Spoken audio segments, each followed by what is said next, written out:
let's start the show. Drop the leg, Timmy. What a fantastic day.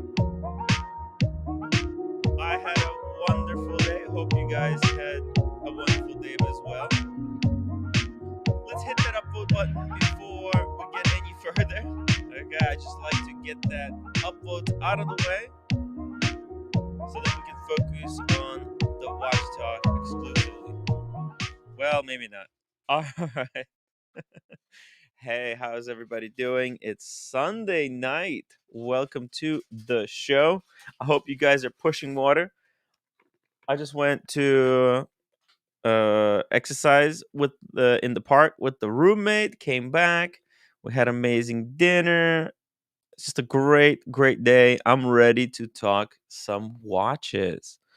Something's wrong with my audio. Let me try to understand. What am I doing wrong? What am I doing wrong? Hello. Everything is okay, guys. Can you hear me okay? Let me just adjust the levels. There we go. Before we get any further, shout out to Brody. Thank you so much, Brody, for becoming a member. And whoa, OP Jeff, $20 super chat starting this off. Wow, cheers, Jeff. Okay, you know what? Maybe I don't regret unbanning you. I don't understand what your beef with the other guys was anyways. So let's just have some fun, okay? OP Jeff, just be cool as a cucumber, and we're gonna have no problems. Guys, the watch on the screen, it's the final day. We have to make a decision. Is this a watch worth pulling a trigger on? Think about this, guys. Think about it, and we have to make a decision by the end of the night because, well, yeah, the time is running out. Shout out to, let's see, what do we got in the chat? We got a lot of new people here. Bert K, hello. I mean, you're not a new person. I've seen you before. Welcome to the show, guys. What watches are you wearing tonight? I was wearing my IWC, but I switched out into a Submariner, just plain black dial, 40 mil. Cool stuff. It's just the only watch you need. At the dinner, next to us, there was a couple, and the guy was wearing a two-tone Datejust with the champagne dial. What a basic, beautiful watch. Actually, it looked really good on the wrist. I'm star- I'm sorry. I think the trends are pivoting. The steel sports is going out of style, and casual two-tone dress watches are coming in. James Hess, sound is good, thank you. We've got Dingo Dave in the chat. Dingo, I promise we'll try to get in touch today. Okay. Sorry about that. I was just really busy. DC and LV. Yeah, I know, right? OP Jeff. What came into OP Jeff's head? Why did he send that $20 super chat? Why would you do it, OP Jeff? But I appreciate it. I spent a whole bunch of money at a fancy restaurant today for the roommate. So I appreciate it, dude. It really helps out. Let's see. How much is it? Yeah, it's very expensive watch. Unfortunately, we're talking about here. This is a very interesting reference. 49.47. Whoa, hold on. Before we go any further, huge shout out to PG as well, who just dropped 10 memberships. 10 memberships for PG. Thank you so much, PG. I'm glad you like the hair. Yep. I cleaned it up for you guys so that when I meet you at watch time in 3 weeks, I'm gonna look pretty decent. It's gonna be worth taking pictures with. So, guys, hope you guys are coming to watch time. I'm super excited. I'm doing the best I can to look as good as I possibly can by in 3 weeks. We'll have some fun. Okay. Now this watch is got some. Okay, so it's 51,450. It's a little bit expensive, and it unfortunately it doesn't hold too well on the gray market. But you know how these things are. It's not holding value now, but in the future, this watch could be a really big deal. The only thing that holds this watch back, and I only found this out yesterday, and I hate to break these news, but apparently this is supposed to be a women's watch. Right, I know it doesn't look like a women's watch. It looks like a men's steel sports piece, but apparently Patek has marketed it with other lady pieces, as you can see here at the bottom. That's kind of an indication of what's happening. The only clue that we get to understand that, oh, Paddock intended this for the girls, but you know what? This is the type of a watch that I think is unisex. There's nothing about it that says this is jewelry, right? It's just a smaller annual calendar in steel. Holy moly, H Prada, $20 as well. Let's go, Tim. Make this show as good as yesterday. Okay, I don't know how I'm gonna do that. I guess we'll have to drop the link for Blondie. Blondie, come back. Hop on the stream. Let's have a talk. Let's talk it out. Let's all be friends. Watch Time New York is coming. Let's settle everybody's differences. You know what? I'm in such a freaking good mood. I I might forgive Marcelo. I, I know I can't, but I really I'm such in such a good mood, roommate. No, I don't know. It's just he did. I was just saying personally. I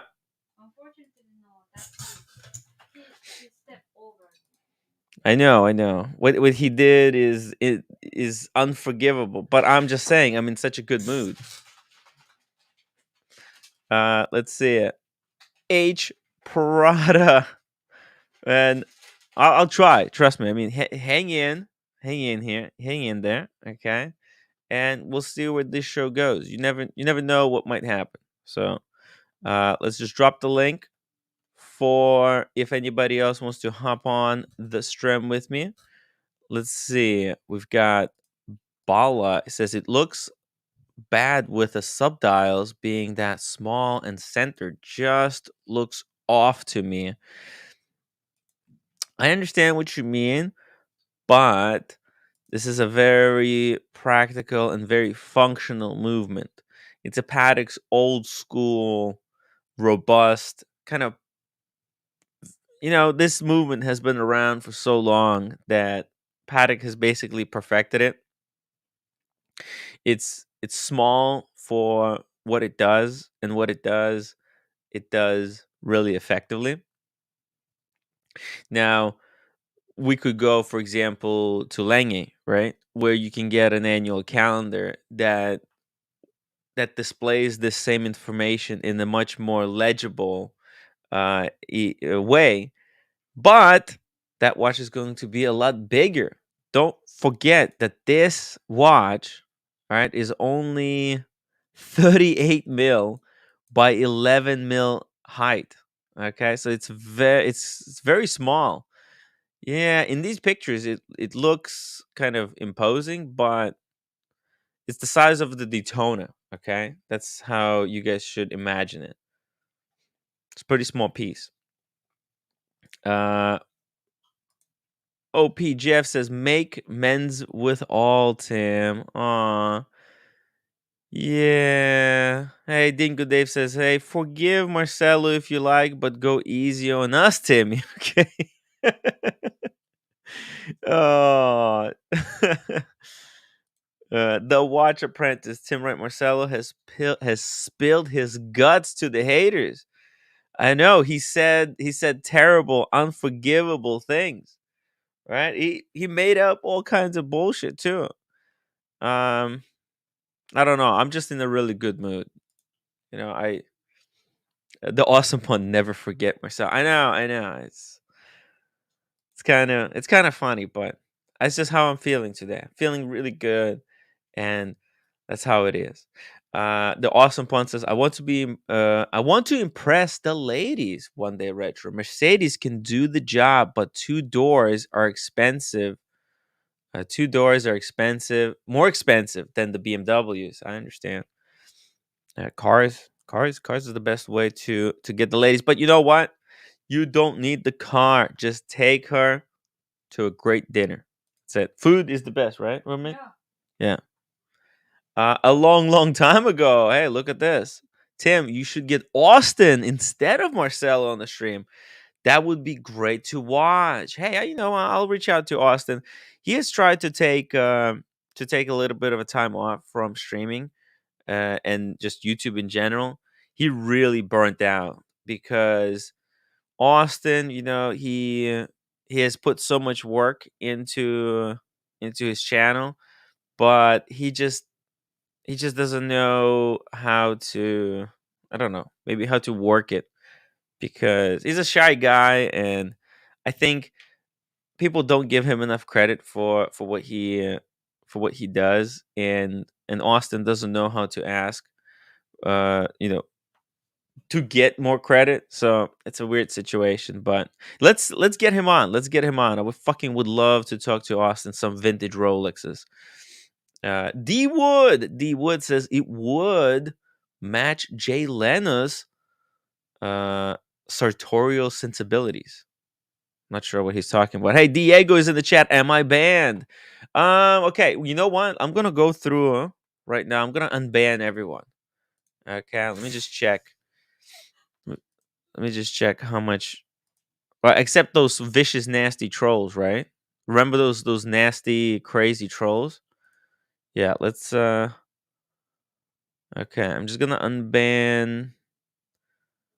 Okay, except the trolls. I'll try to unban as many people as I possibly can. Uh, and there's some insane people in here, to be honest. Uh, Yo, okay. You know what? There's not even that many people on this list. Okay, okay. There was like 10 people, so I cleared that up. Let's see. Dingo Dave, Doctor Bob is gonna be cheeky. Yeah, we love Doctor Bob.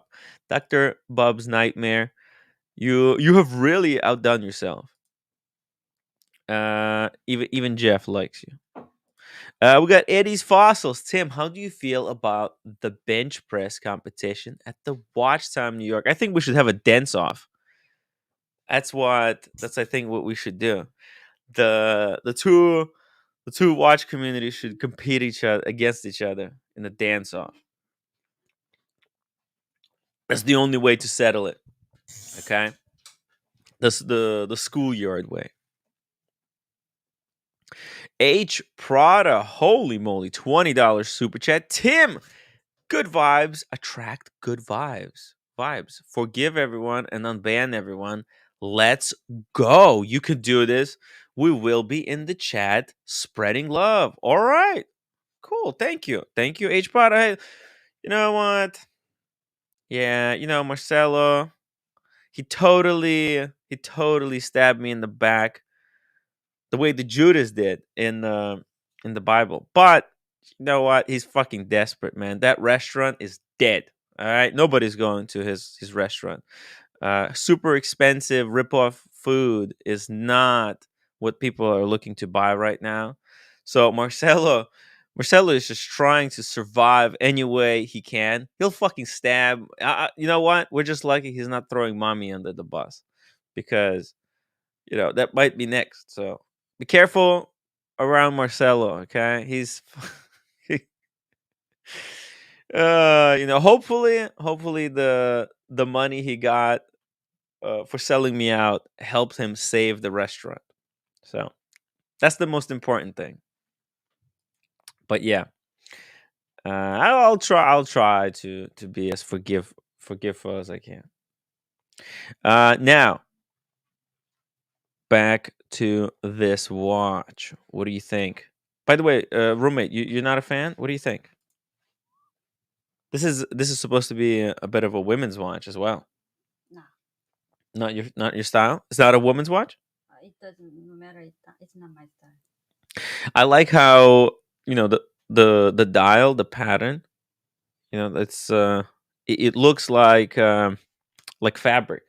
You know the kind of fabric I'm talking about? The linen. It looks like a linen, blue linen fabric. It's kind of cool. The awesome pawn says, "How much did Marcelo get? $100? No, I think he got $500 to stab me in the back. Monthly? Look, we have to get to the second month, right? Hopefully he got monthly. Well, hopefully he got weekly, but That's one time. It doesn't make sense. mm. Hey, we got Russell in the chat. It says, Tim, the 4947 is due a movement update. It still uses the old 324 base, but expected to okay, but they're expecting to get this updated to 2633 hacking movement in the near future. Russell, I think this is one of those watches they're probably discontinue rather than update a movement. From what I understand, this was a one-off piece, right? It's not like there's a big lineage in these stainless steel annual calendars, right? No, it was a one-off, right? Yeah. Let's see, because the the family that this watch is in is with basically other watches with the identical movement, and other the other ones are way too feminine. What do you think about this one? It's too girly, right? Yeah. Yeah, but this is supposed to be. Oh, I get it. Okay, so the 4947. Oh, so it uses this same case. This is the women's annual calendar case, but it does it without the diamonds. So because we're so used to seeing this watch being busted down, that now that it's in steel, that it was released in steel without diamonds, it looks so starkly different. Oh, I understand now. Okay. Uh okay, there you go. D Wood explains he left for Aussie for reported 500 a week. 500 a week, that's big money. Oh yeah. But the first week didn't even pass. I'm gonna throw out the YouTube. What, for 500 a week? Yeah, yeah, If yeah. somebody pays 500 a week, the room. Are you kidding me? What? Without no stress, getting cash like 2,000 every month. What do you mean no stress? There's a lot of stress. The $500 they pay, that's not for doing nothing. But it had to be permanent. It had to be permanent until I die. Look, it's not permanent. It's just for 1 week. There's no way they're going to be doing it. I mean, hey, if they do it every week, that's fucking amazing. No, I'm gonna do contract. Yeah, let's hope so. Yeah, I'm gonna do contract. You do contract. Oh, I'm gonna do contract. Yo, that's so. Oh my god, I don't need to work first of all. For 500 a week? Yeah, because 2,000, man, 2,000 per month. But rent plus electricity, that's 1,600. What are you talking about? You don't need to work. I was thinking that. Yeah, your math is all off. You still have to work. It's not enough. It's just enough to keep you above water. No. No. You put the couple working. Yeah, but I mean they're running the same restaurant, so yeah.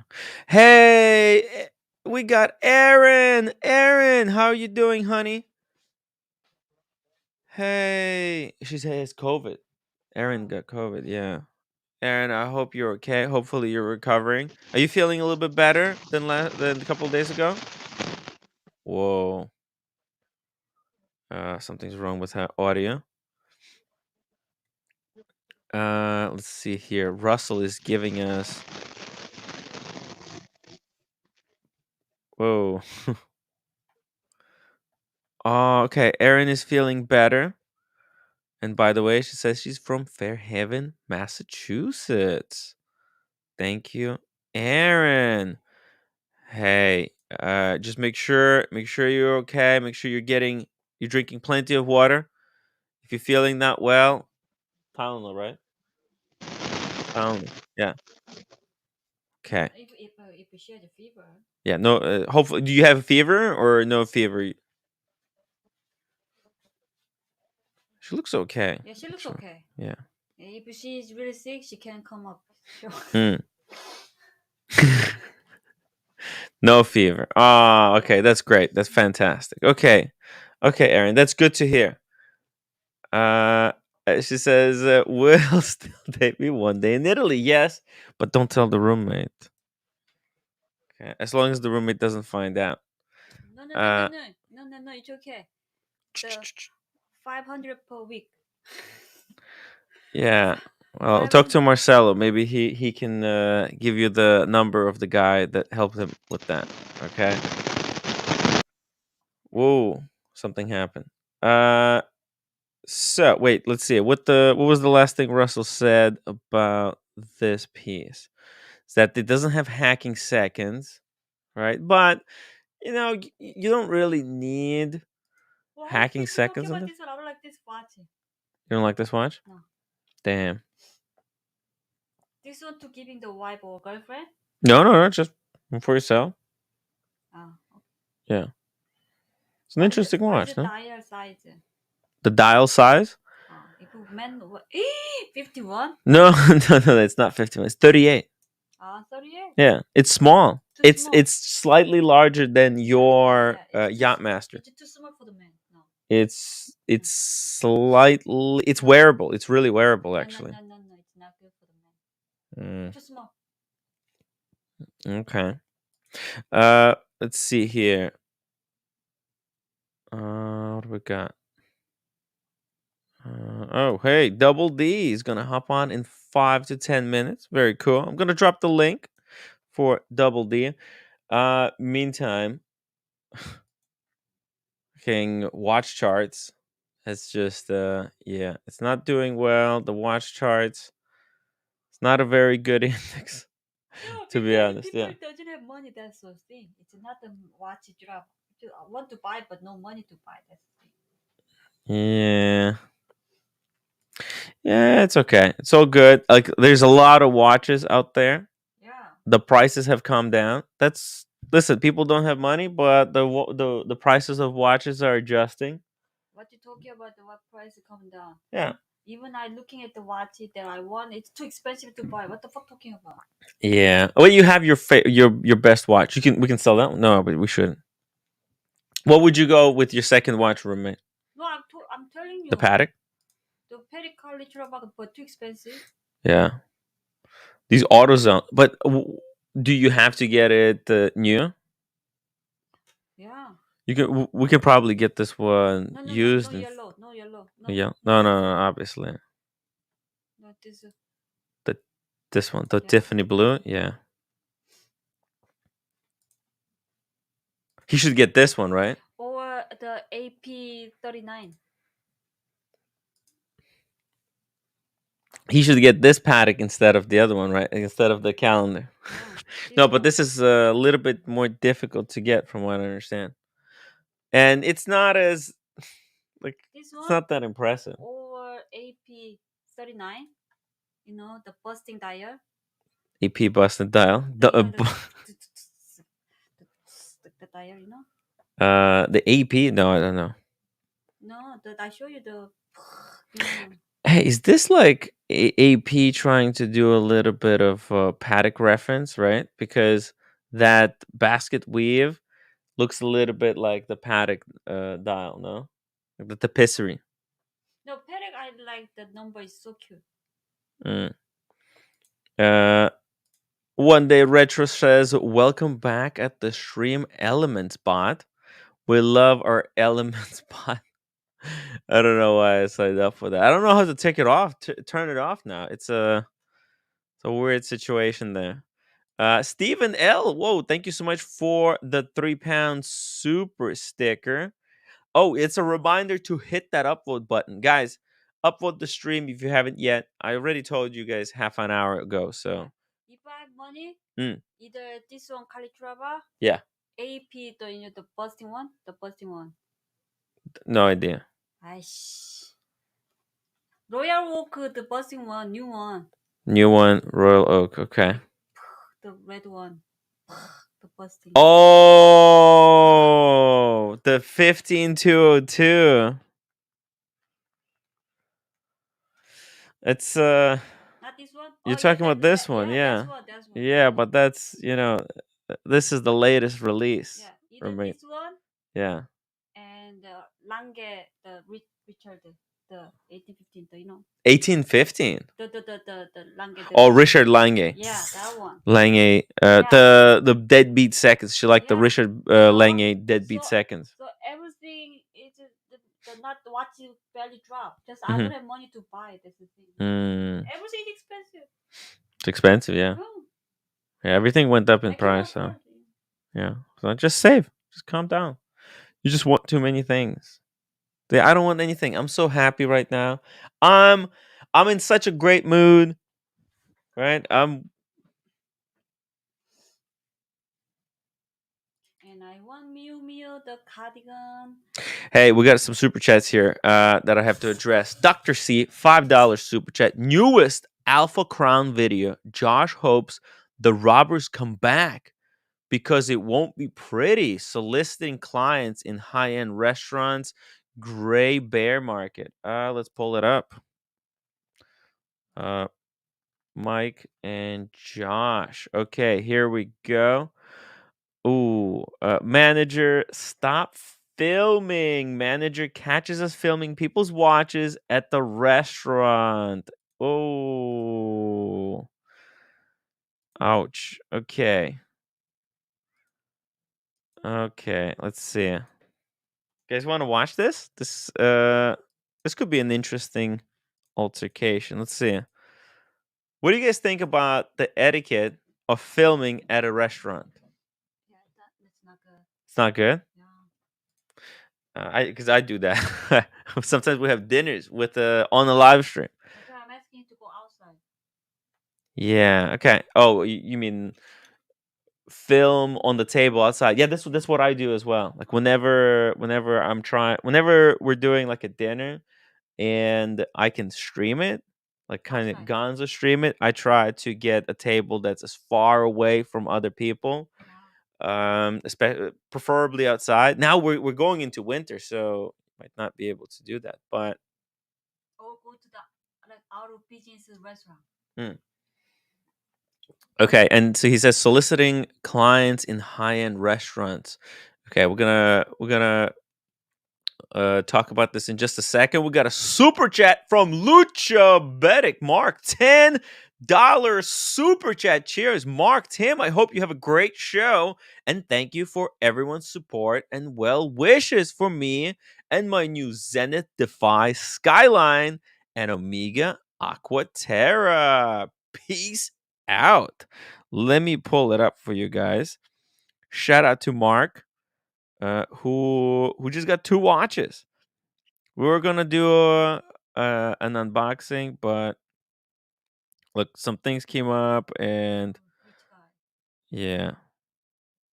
Hold on, let me see here. Mark, check it out. All right, I'm gonna show you guys two pieces that Marky has picked up.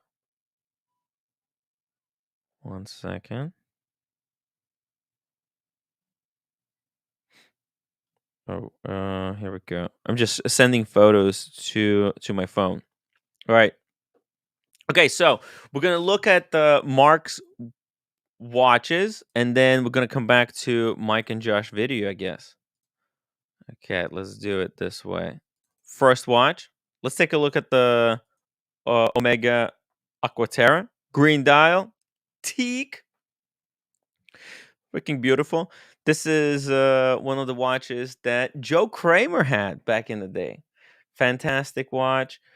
I really like it, man. The date at 6, it's just perfectly balanced. It's not Seamaster, so it doesn't have that. Well, it is a Seamaster, but Aquaterra Seamaster, but it doesn't have the cycle. Not the Cyclops, but a helium escape valve, which it's just usually an overkill. The only flaw that I could possibly think of that this watch has is that it's the buckle, and that's it. And it's a pretty good buckle. So yeah, that's the first watch, man. Mark, he had the white one, I believe, of these Aquaterras, and he got rid of it and traded for this green one. I hope he keeps this one because the 2023 year is such a year of the green colors, right? I've got my IWC green dial piece. Freaking love this IWC, That's right? not green. It's blue. No, it's green. Look. Yeah. See? OC in the chat reminding everyone to hit that upvote button. No man, Thank it's you. really blue, man. No, it's green. It's green. What the hell? Roommate, wake up. And David H says roommate has good taste with Richard Lange. Yeah, she does. She really I does. only know the good one. Yeah, There's no that's money. That's so depressing. yeah. Well, it's not a good way, roommate. It's not the healthiest way to go about um this passion, right? You wanna be a fashionista. You wanna be a collector. You know, you can't start with the most expensive stuff, right? We got lucky with Rolexes, right? That they keep their value and go up. But when you're buying clothing, you can't just buy only Louis Vuitton pieces, No, I put don't them like to Louis Vuitton. Hello. okay, well high fashion pieces.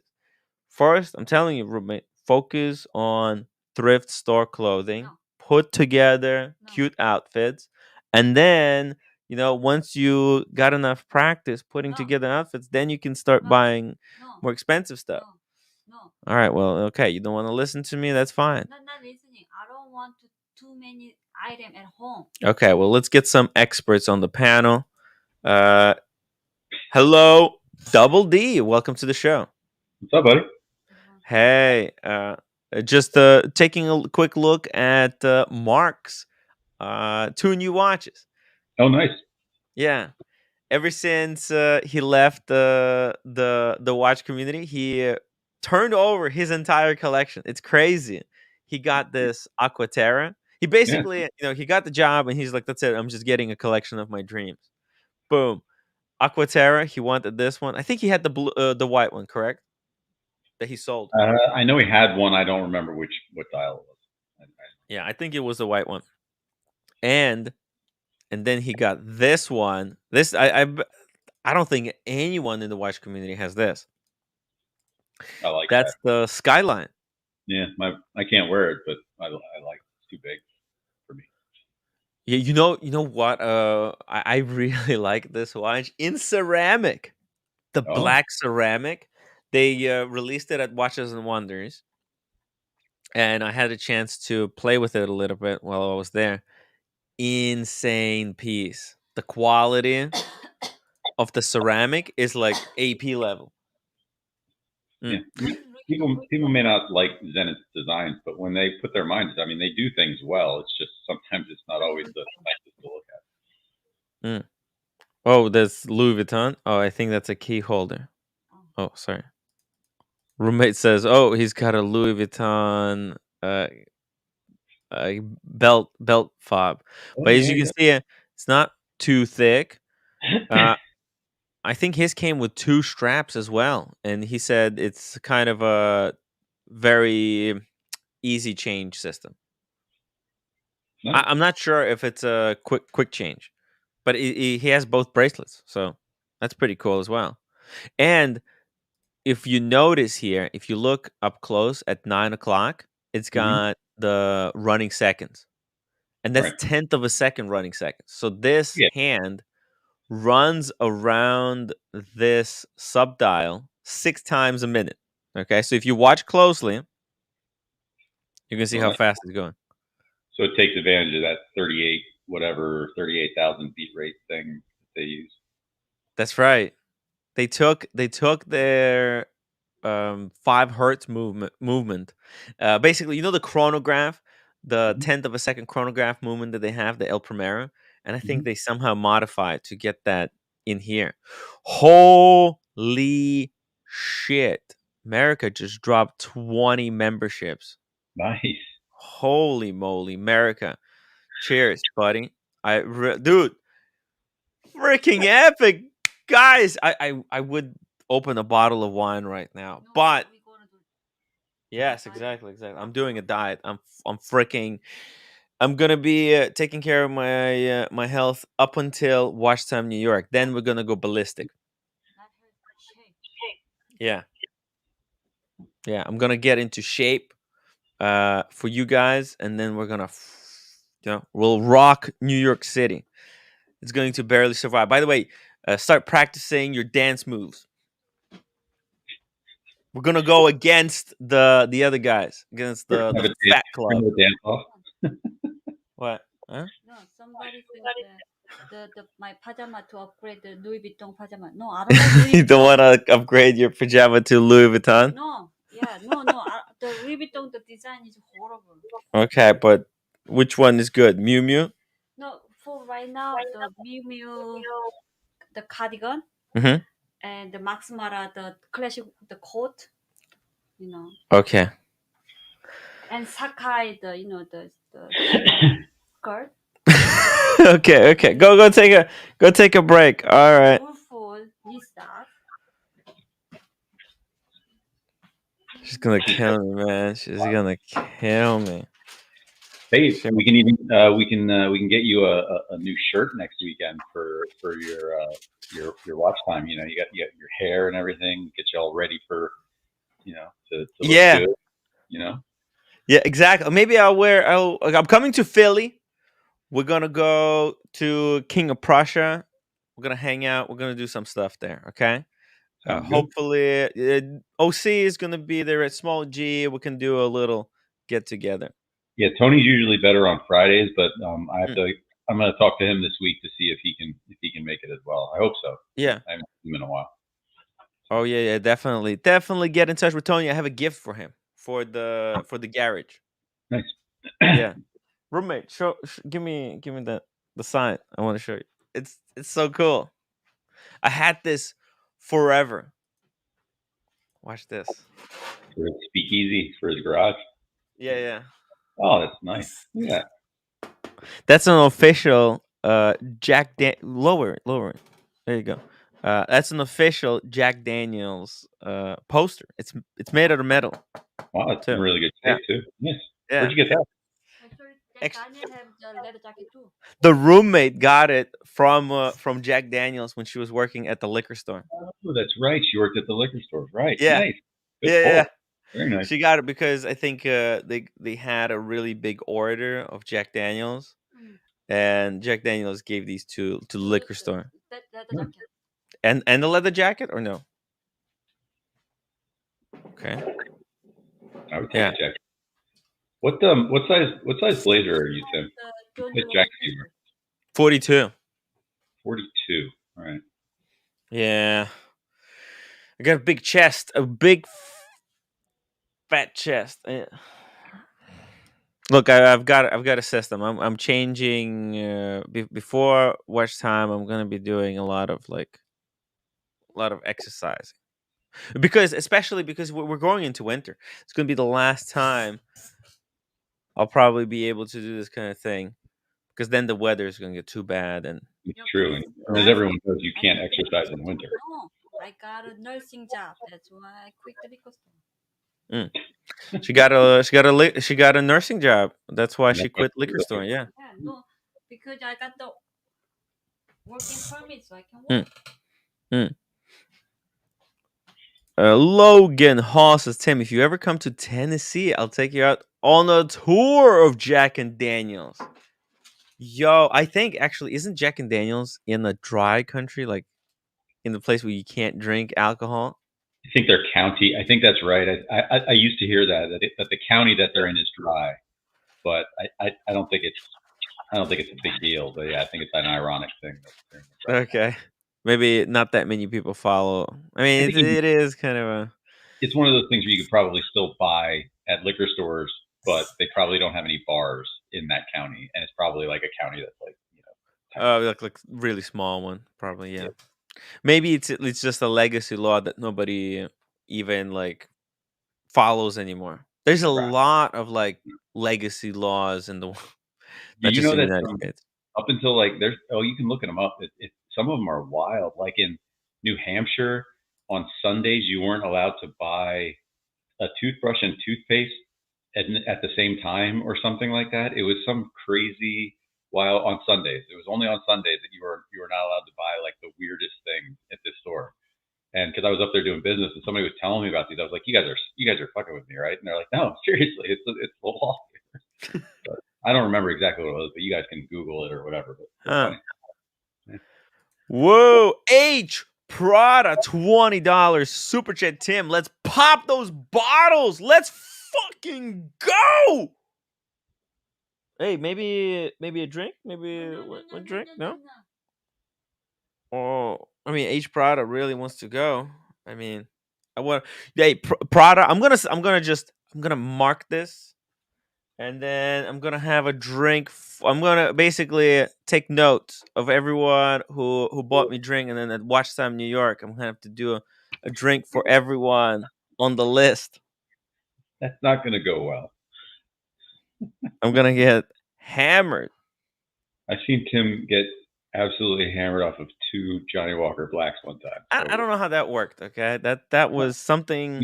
we still talk about that to this day.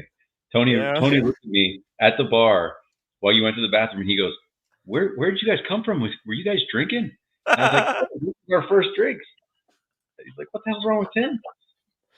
Oh, look at this. Look at this roommate. He's giving me a shot of red breast. Ooh, Smallest shot on the planet. Okay, thank you. Hey, look at that. That's a nice little Very gift. cool. There you go. Good for you. Hey, It's good stuff. thank you.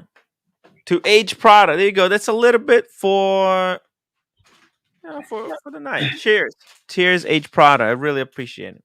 Mm. I like Prada too. Oh my god. The red breast. Double D. It's good stuff. I love that. I love red bread.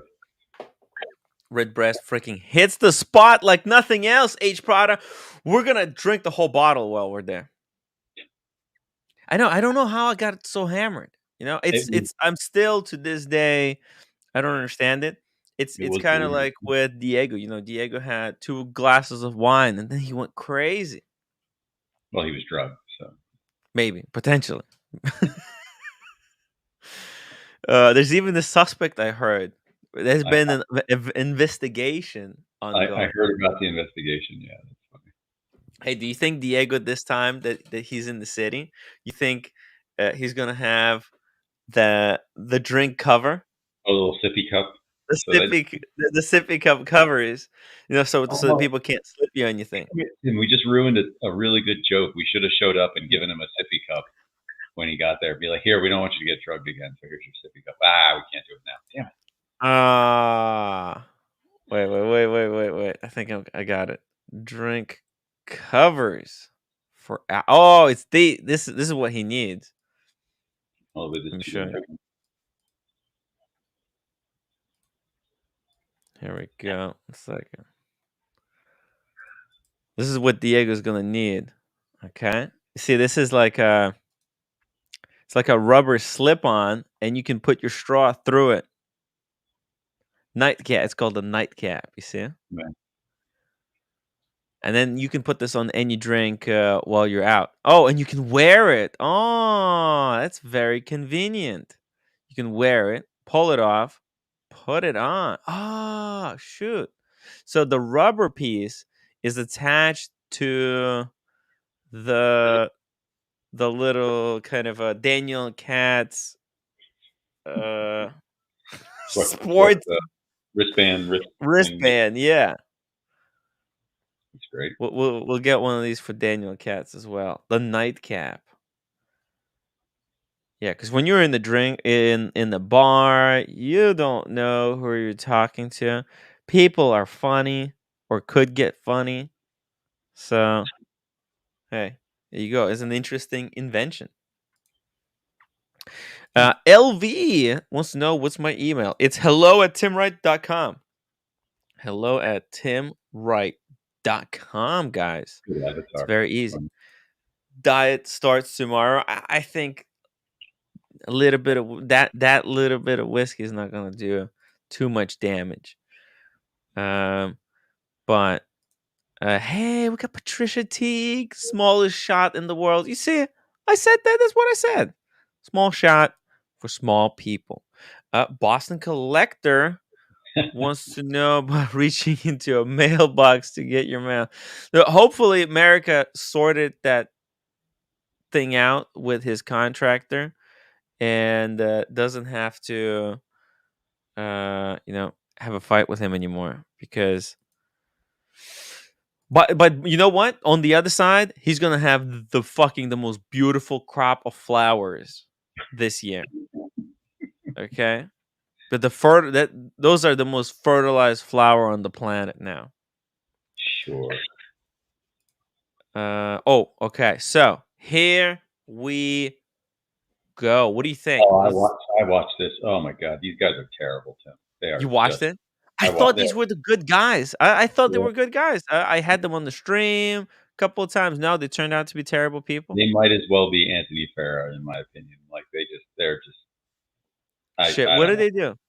Well, I mean, you can watch. I mean, just the way that they talk to people, the way that they're trying to solicit, people at a restaurant, and like they think that it's like quirky and cute and funny, and then even Mm, when I mean, I give them credit for outing themselves. Like they didn't have to post this video, but yes. at the same time, it doesn't make it any less douchey the way that they were handling themselves at this place. So anyway, go Hmm. ahead. Was there okay? Let's watch it together and react. You have to tell them that they have to come and spend 60 seconds and talking about the watch that they have on. There's two guys already.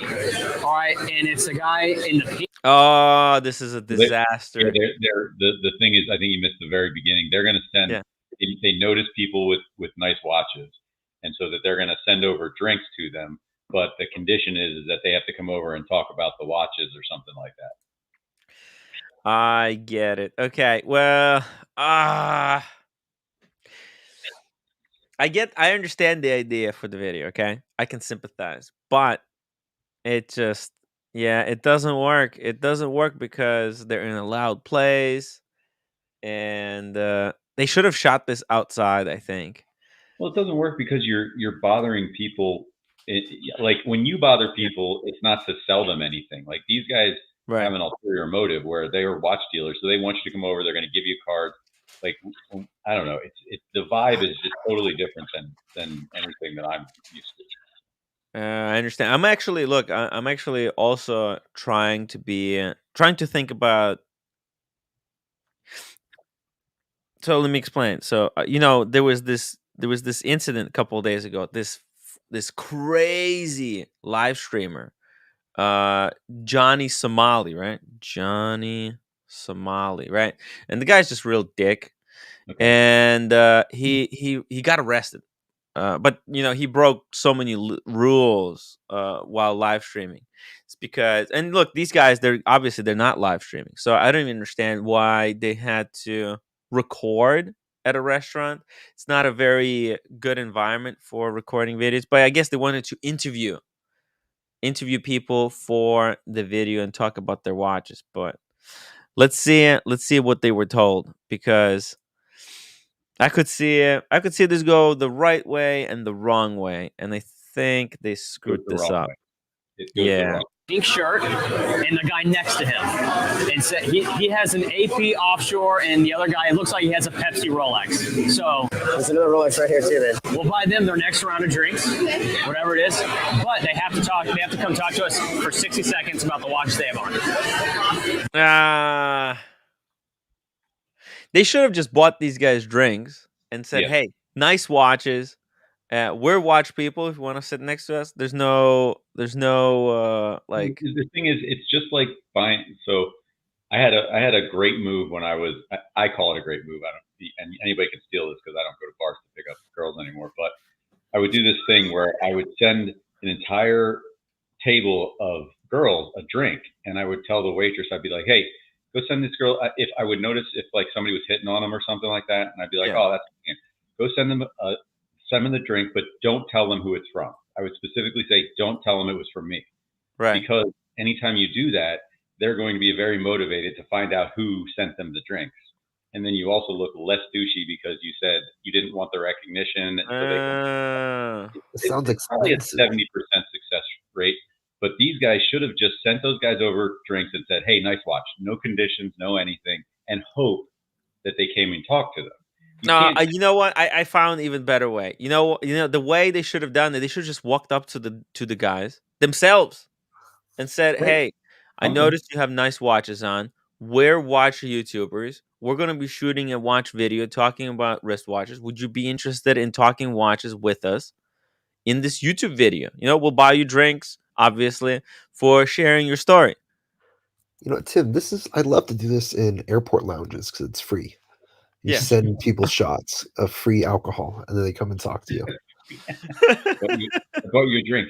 Here's a mimosa or whatever they sell. That's great. Like I don't understand why they had to tell the waitress to tell. It's such a convoluted thing, right? The waitress, what is she gonna do? She's gonna go there and say, "Hey, these guys want to buy you a drink, but you have to talk about your wristwatch." They're gonna go, "What the fuck? It's a conditional gift. What does which that is not a mean?" gift. Yeah, it's a conditional, right? I don't want to do conditionals. Nobody has the time for conditionals. You know what I say? You buy someone a drink because somebody has a fucking nice watch that you like, okay? And then if they see you're doing a video and they want to come and say hello and see what you're up to, that then there you go. That's free game, okay? But I find this sending a waitress on a mission. It's too many steps. Yeah, it's too many steps, and then also, I think the problem was is they were filming people's watches and filming strangers in a restaurant. I understand. Look, filming strangers at a public space, I feel like there's no issues. It's a kind of free for all, but it's Just put yourself in the shoes of the guys that are sitting there having lunch, and the waitress comes over and be like, "Hey, these two guys over there are yeah, watch dealers. They want to buy you drinks, but you have to go talk to them for 90 seconds or 60 seconds about the watches." I would look at them and be like, "Absolutely not. That sounds like they're going to try to sell me something. No, thank right. you. It's annoying.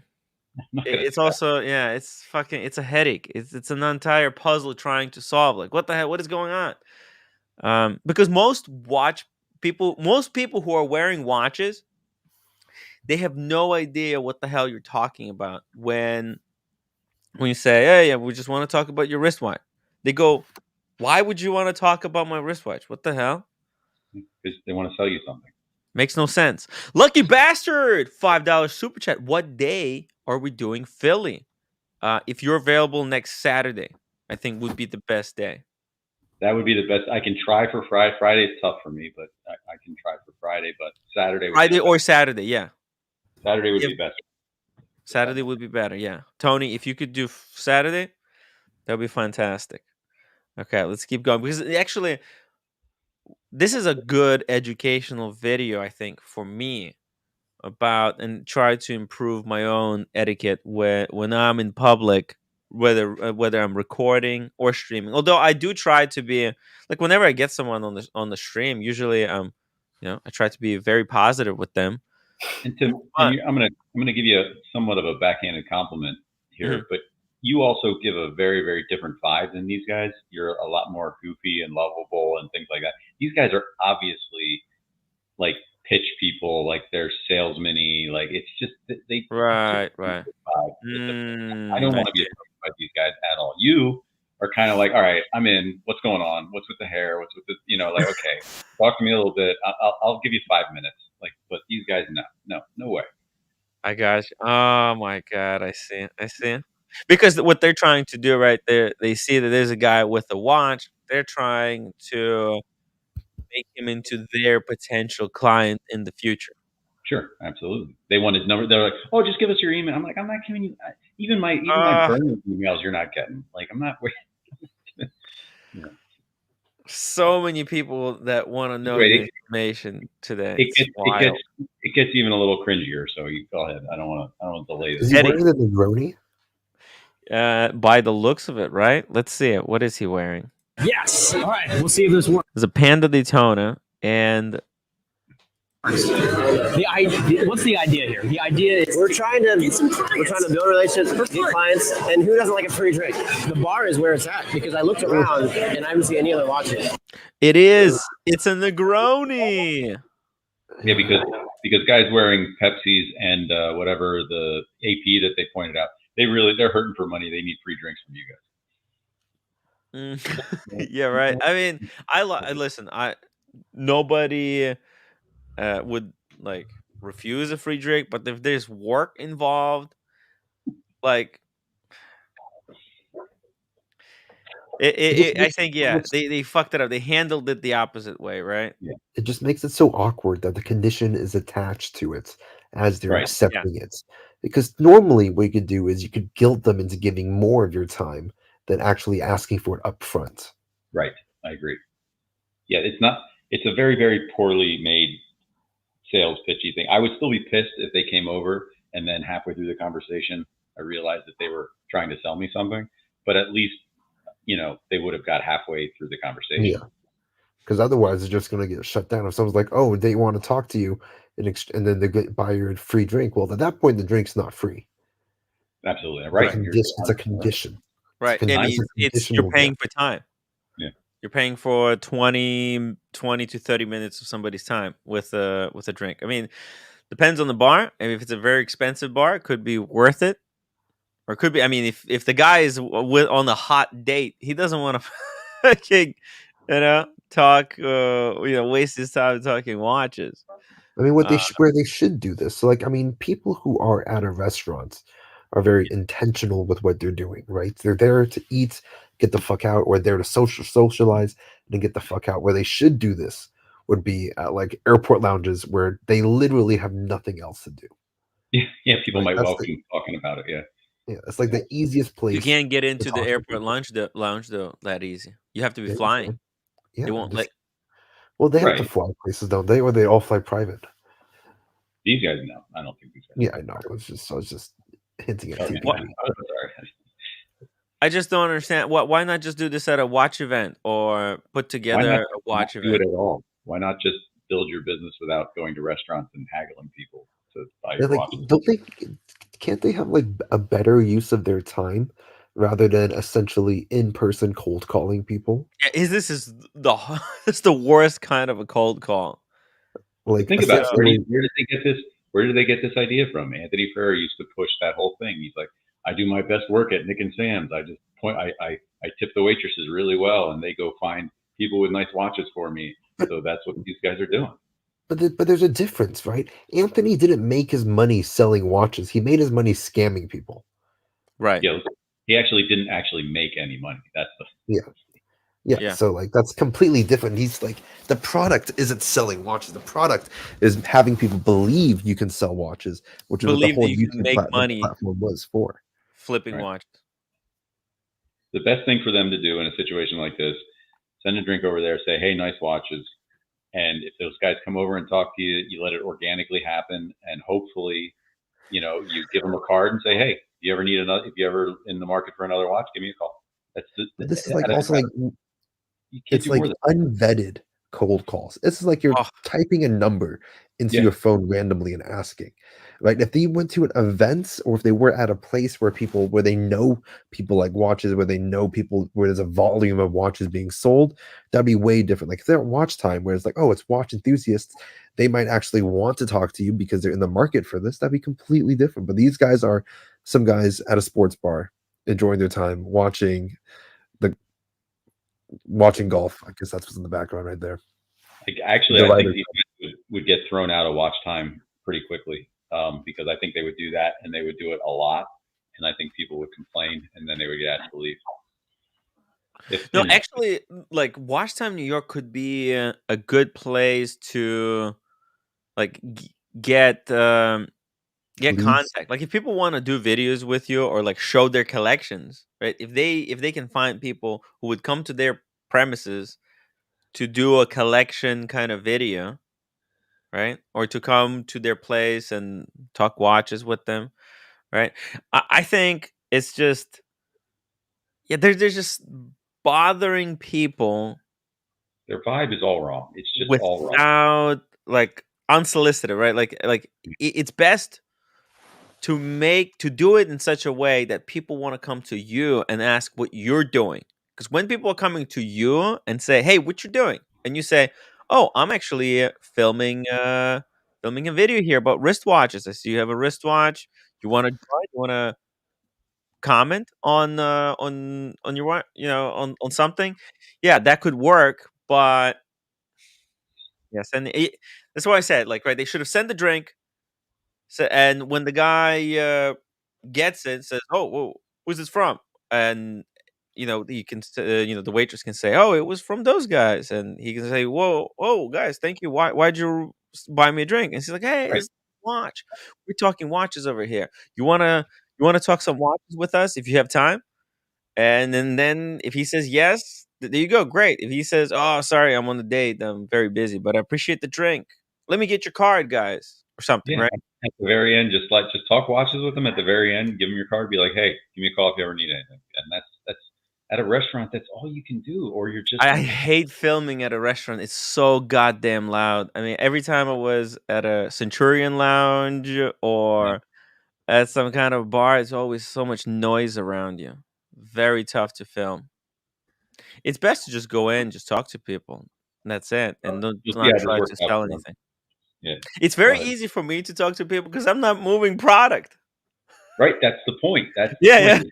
You come from a place of like a Yeah. genuine thing where it's like I just really want to like talk to you. It's not like a means to an end because when you're talking to somebody and you have to get to your punchline, your sales pitch, people Mm. can tell that. You can sense it's coming. Yes. Like you're like, okay, like I know where you're doing. Like get to it because I don't have time for this. But you're you just ramble on about nonsense. Yeah. America 228236 $10 super chat. Eddie Spaghetti Arms, aka Eddie Gumby Legs, aka Eddie Glove Handed Lifter, aka Eddie Curls in the Squat Rack, is Dunzo. Give up now. Wait, hold on, Tim. I got a major announcement. Uh oh. What just happened? On Is it going October down? 20th at watch time, I'm gonna have an unboxing. Oh, We're gonna be getting a new watch, probably at around. Let's see. I think we're all meeting up at around 1:30. So I think probably at around 3 or 4, I'm gonna have a new watch, and then we can.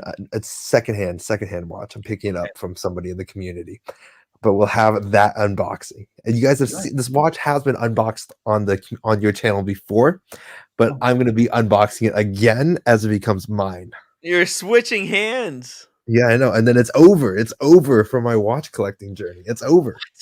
What? You're diving deep into fossils after that? Well, I would after this unboxing, I'm gonna have all the watches I need. I'm not gonna need anything else. It's gonna be over. So October 20th, around 3 to 4 p.m. Maybe we'll all meet up beforehand, and then I'll do my wrist roll and then outflex everybody. Wow. Yeah. Wow. Yeah. I think we'll probably be there. Diego will be there. America will be there. They'll see it. They'll see it. Maybe Buckley, if Buckley can make it up early enough. Buckley, are you gonna make it there? I'll be. Buckley. I should be there. I should be in the city by late morning. I think. Because it's gonna be over. It's gonna be over. It's over. Dr. C says, "Hey, we're Alpha Crown. We're brothers. We own a storefront down the street that got robbed a few weeks ago. Maybe you heard of us." It's not a great introduction line. And America 228236 $10 super chat. I will have an ambulance on standby for Eddie. 1.5 reps maximum. I don't understand what's happening with why are you getting ripped on for the I don't know, whatever, the benching reps, I assume.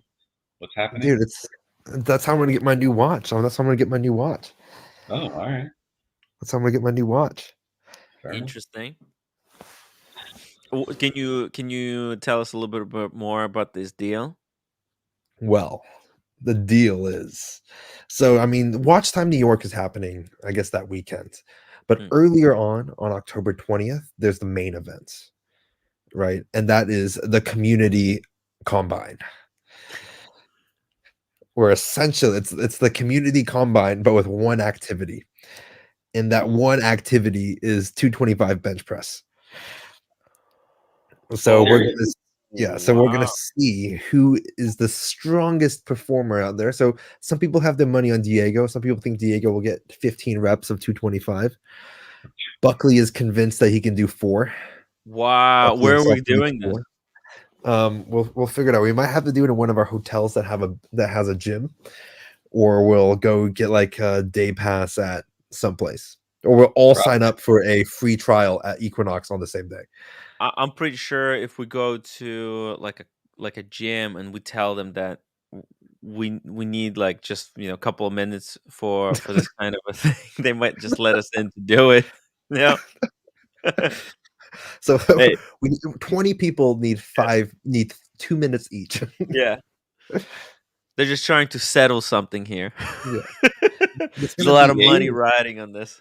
Diego claims he can rep 225 15 times. Yeah. Diego has been talking mad shit. Diego's been talking so much shit. Diego, I mean, I think you guys are going to be surprised when you see Diego. Yes, he might be small, but he's quite. He lives in the gym basically. So I'm not in any way, shape, or form doubting Diego's fitness level. I think he's an in shape guy, but repping 225 15 times is a tall order. Like that's more weight than he weighs, right? So how can that even possible? Well, I mean, if you can't bench your body weight, then you probably shouldn't be in the gym. But that, the 225 15 times, holy shit, that's some serious. I don't know. Yeah, Diego's been saying that for the past like 8 hours, saying like, "Oh, I'm stronger than Buckley. I'm gonna outlist Buckley." So that's the main Diego v Buckley match in bench press. See. Oh, Buckley v Diego. We need a title card. Yeah. Unfortunately, I will before anybody even asks, I'm bowing myself out because I've had so many shoulder injuries that benching is no longer in my wheelhouse. You know what we should have? We should have the community Olympics where all the different community members But none of us can do sports, Tim. None of us play sports. No, there's not. And none of us can play sports in teams. It's just gonna let be alone one person that plays a sport. Think about trying to find 5 people that play a sport. That would be pretty funny. That's why we have the community combine, which is only bench press.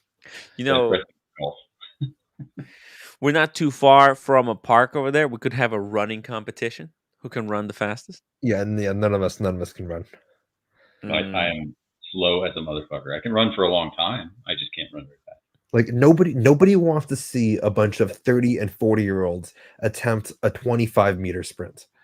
Actually, like, if you want to talk about like what gives people the ick, like what gives girls an ick, watching a middle-aged man attempt to sprint has to be the most unattractive thing you could ever see. I was in the park today, right? I was taking a little walk with the roommate through the park.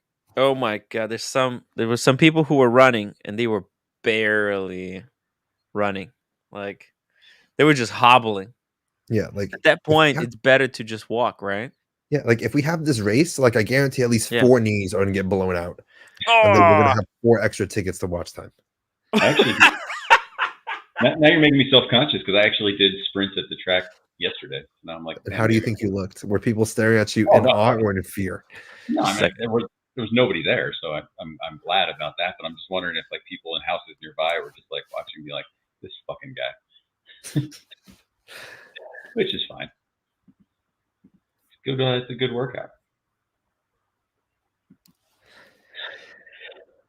Let's see what else is in the chat.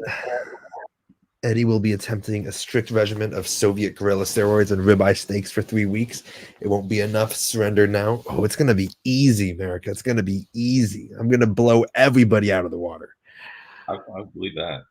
What's your max bench so far? I haven't really benched in like 4 months, but no. Easy. But at America thinks I can't do 225 for 25. I'm about to show everybody up on this community.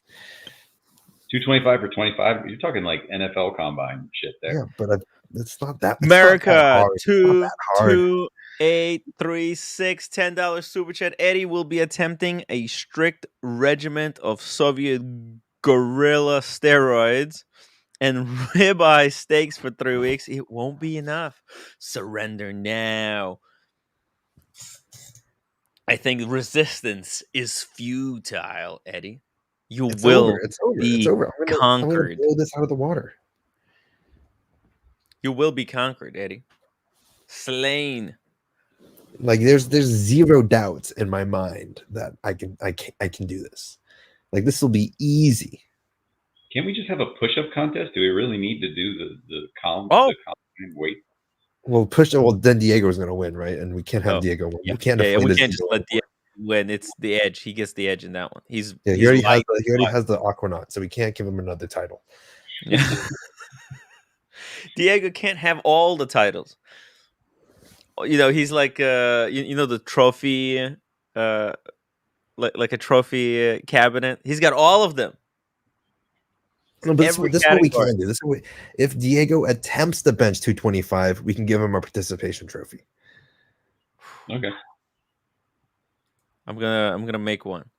America can throw Diego 50 yards. That's probably more likely than Diego throwing a football 50 yards. We'll test that. We'll actually test that. We'll go to Central Park. We'll run a line 50 yards and see how it works. Okay. H says, if you want to train for this, start doing heavy sets of 4 to 5 reps. Guys, we better get back to this video. My God. No. This is the community combine, Sam. The community no one cares about these. I mean, what are they going to do? They're going to go talk to the guys like, hey, if you want us to sell your watch, it's going to be insured. We're going to get robbed in a few weeks and you get full payout on the watch.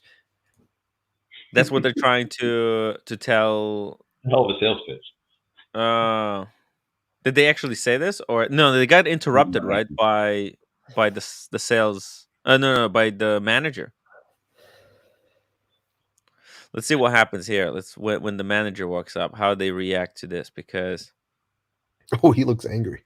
Yeah, I think somebody told on them. Here we go. How are you? Good, Ben, nice to meet you, Ben. Michael Bell, nice to meet you, Ben. Hey, guys. So what we do is we have a YouTube channel. Oh, man. When the manager comes out and says, are you videoing here? That's when you know, okay, you got to pack up your bags and leave. But they're trying to explain it in a way that they have a YouTube channel, and it's not going to go the right way. On a luxury watch store, we thought it'd be kind of a fun idea, and excuse us for intruding. We didn't want to intrude. Let's go to South Lake, a place we've never been. We have some potential investors that are out here. They were like, hey, come to South Lake and do the same thing. We're like, well, where's the place to go? They said, Mox is the place to go. So what we do is, we'll find guys. So there are 2 guys over there.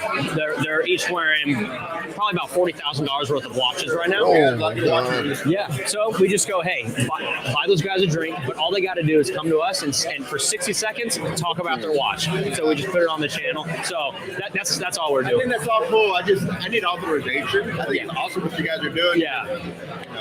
We can't do it here. Oh shit. Yes. Hey, Diego. Diego, how are you going to do that 15 reps of 225? All right. I just need to clear the air. I never claimed this at all. Okay. I think everybody knows. You're putting words in my mouth. I think everybody realized it. I put my phone down for like 2 minutes. I was at work today. Yeah. There were 600 fucking text messages. What? About this 225 PR shit. I don't even know if half of it was legal. I think it was like some steroid talk and it was like, Oh. Jesus Christ. Hey, we got another super chat from America, 228-236, $10. What is the likelihood of watchmakers joining if Eddie's out, benches Reshepi? Is he guaranteed an allocation? Mr. Stern and a paddock? This may be a new AD game requirement to secure a piece. What do you think? Dude, I'm out benching all of those guys except for the fucking RM sales manager in London. That guy's fucking huge. By the way, now that America brought up Reshepi, can I share this screen with you guys? Let me show you something. Okay, it's gonna blow your fucking nuts. Okay, hold your. I'm ready for my nuts to get blown. Louis Vuitton. Yeah. I don't know Official. what this is. What? I don't know what You is guys don't happening. know what this is? No, No, what's a I- Crivia? Crivia is Reshepi's brand. Dude, I think Louis Vuitton bought out Reshepi. They're going into part. Yeah. Is that why that dude's being fucking like investigated? Reshepi? No, the dude from Louis Vuitton. Oh no, I don't think that's. I don't. No, I think the dude from Louis Vuitton is getting investigated for a little bit different reasons.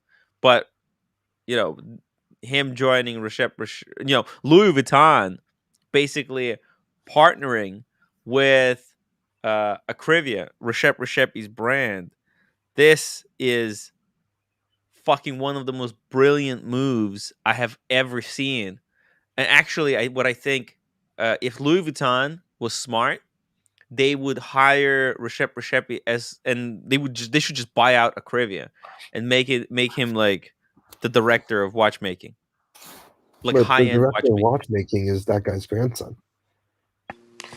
Yeah, I know, but I don't know what a underneath Crivia is. Yeah, I also don't know what a Crivia is. Acrivia is Reshepi's brand. Okay, hold on. I'll pull up the link. Hold on, just give me a second. Oh fuck! I can't hear Tim. I'll be right back. Okay.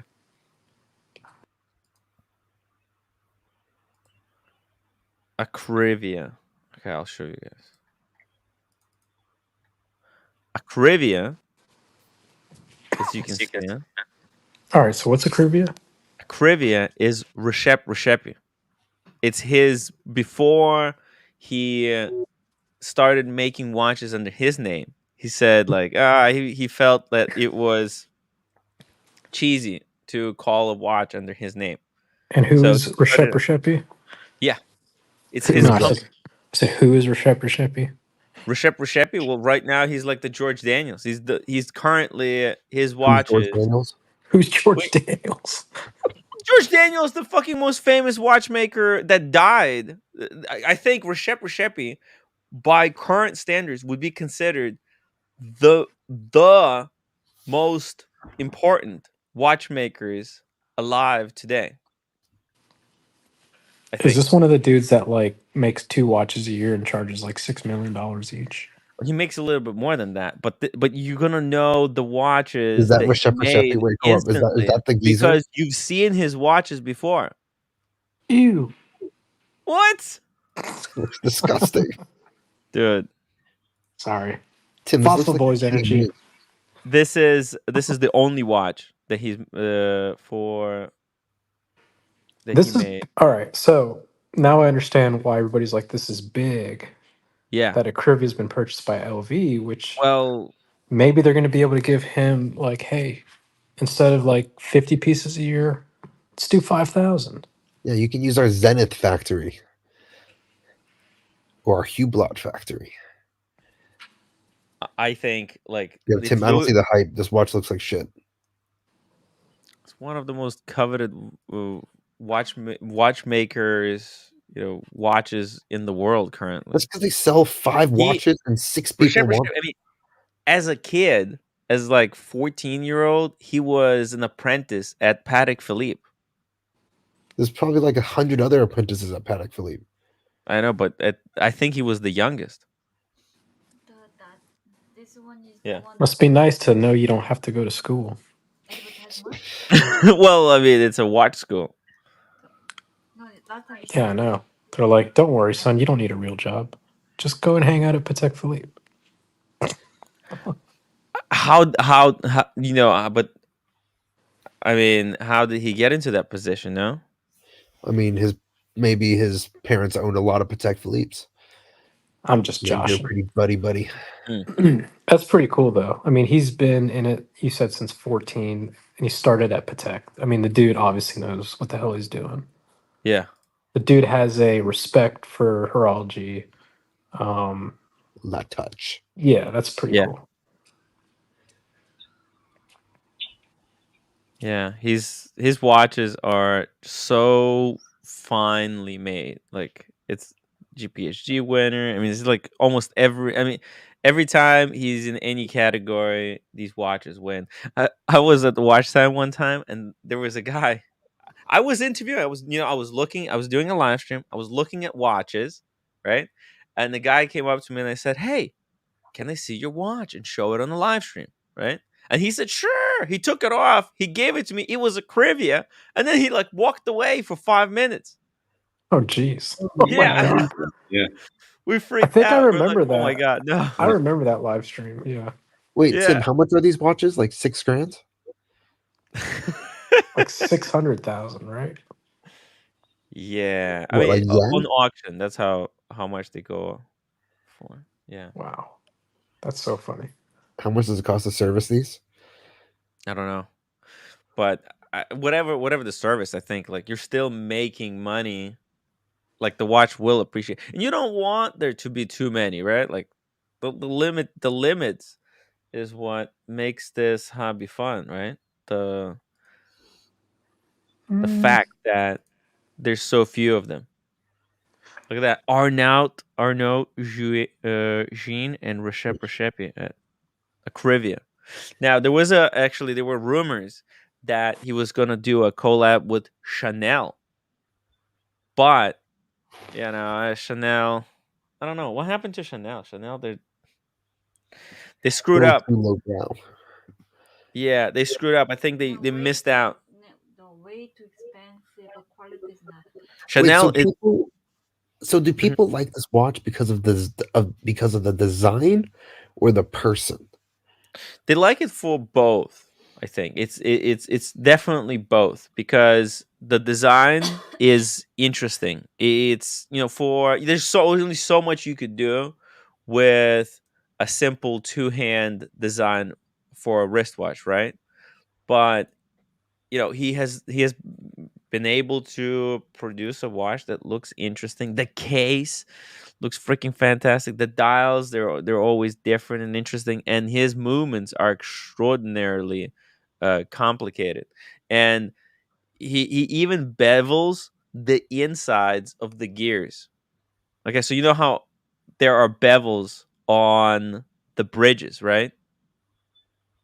But I mean, Tim, this brings the subsequent question of it should be beveled on the inside of the gears for $500,000. Yeah, but no, I think the retail for these is much. I don't think he sells them at retail now. I think they just go to auction or somehow. Oh shit! Watch Small G says 1.2 million last time. Yeah. See, last time it went for 1.2. These are extremely expensive. I better buy apartment. Do you I- think Yeah. we got to admit, like, for the limited amount of watches he makes, he's getting a piece of that 1.2, right? Because Well, if he- otherwise, he should be all of that furious at 1.2. whoever sold it. Yeah. Well, I think that's why he found these super high end watchmakers. They know the business. Okay, he might not get for example, he made one of his watches for I mean, Diego, it's only kind of watch. like Diego. It's like the art market where you have one sale that sets the standard for the remainder of the collection. So if he has 1,000 of these watches and one of them goes on auction for 1 million, all of a sudden, all of his watches are now worth $1 million. That's kind of what people speculate John Biver did with his new watch. You know, he had all these people buying them at exorbitant prices, kind of probably with the promise of "Don't worry, I'm putting number 0 up for auction," and we already have someone lined up Yeah, to so like buy. imagine like the Tiffany Patek, the first one sold for $6 million, and that sets the standard, the most recent sale price for that watch. And then How everybody do you, assumes the watch is worth that much. Then how do you feel about that, Tim and David? Mm. How does that make you?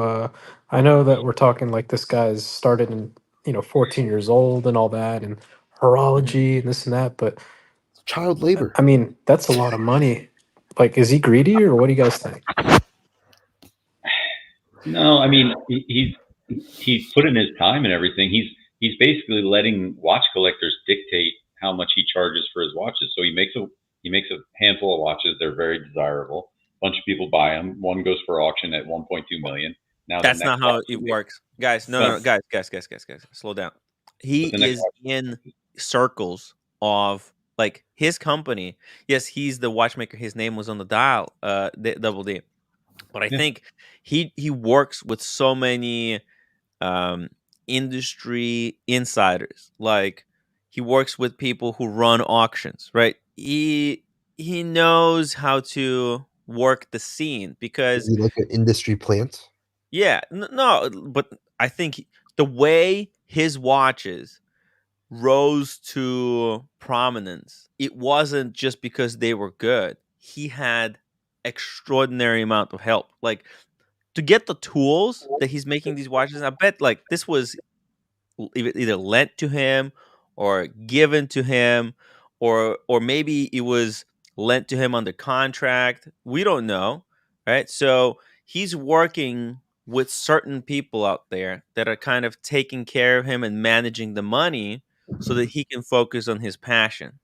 And And I'm wait, sure he's Can getting a fair cut. I mean, is it's this Swiss. platinum? let me ask a real quick question. Let's just Mm, assume that this watch sells for 1.2 million. mhm. Um, you could pull up any FP Journe that's ever sold for 500,000, and it kicks the shit out of this. It's the story though. It's Yeah, I just mean, but y- like people are only going to put their money into the story so much. yes, Like this has to be like guaranteed money, which it sounds like it is. yeah. You buy it from him at retail, you're guaranteed. Like, so I get that people are saying that, oh, they love the story. It's all handmade. But let's be honest, it's not about that. That's not why people want these.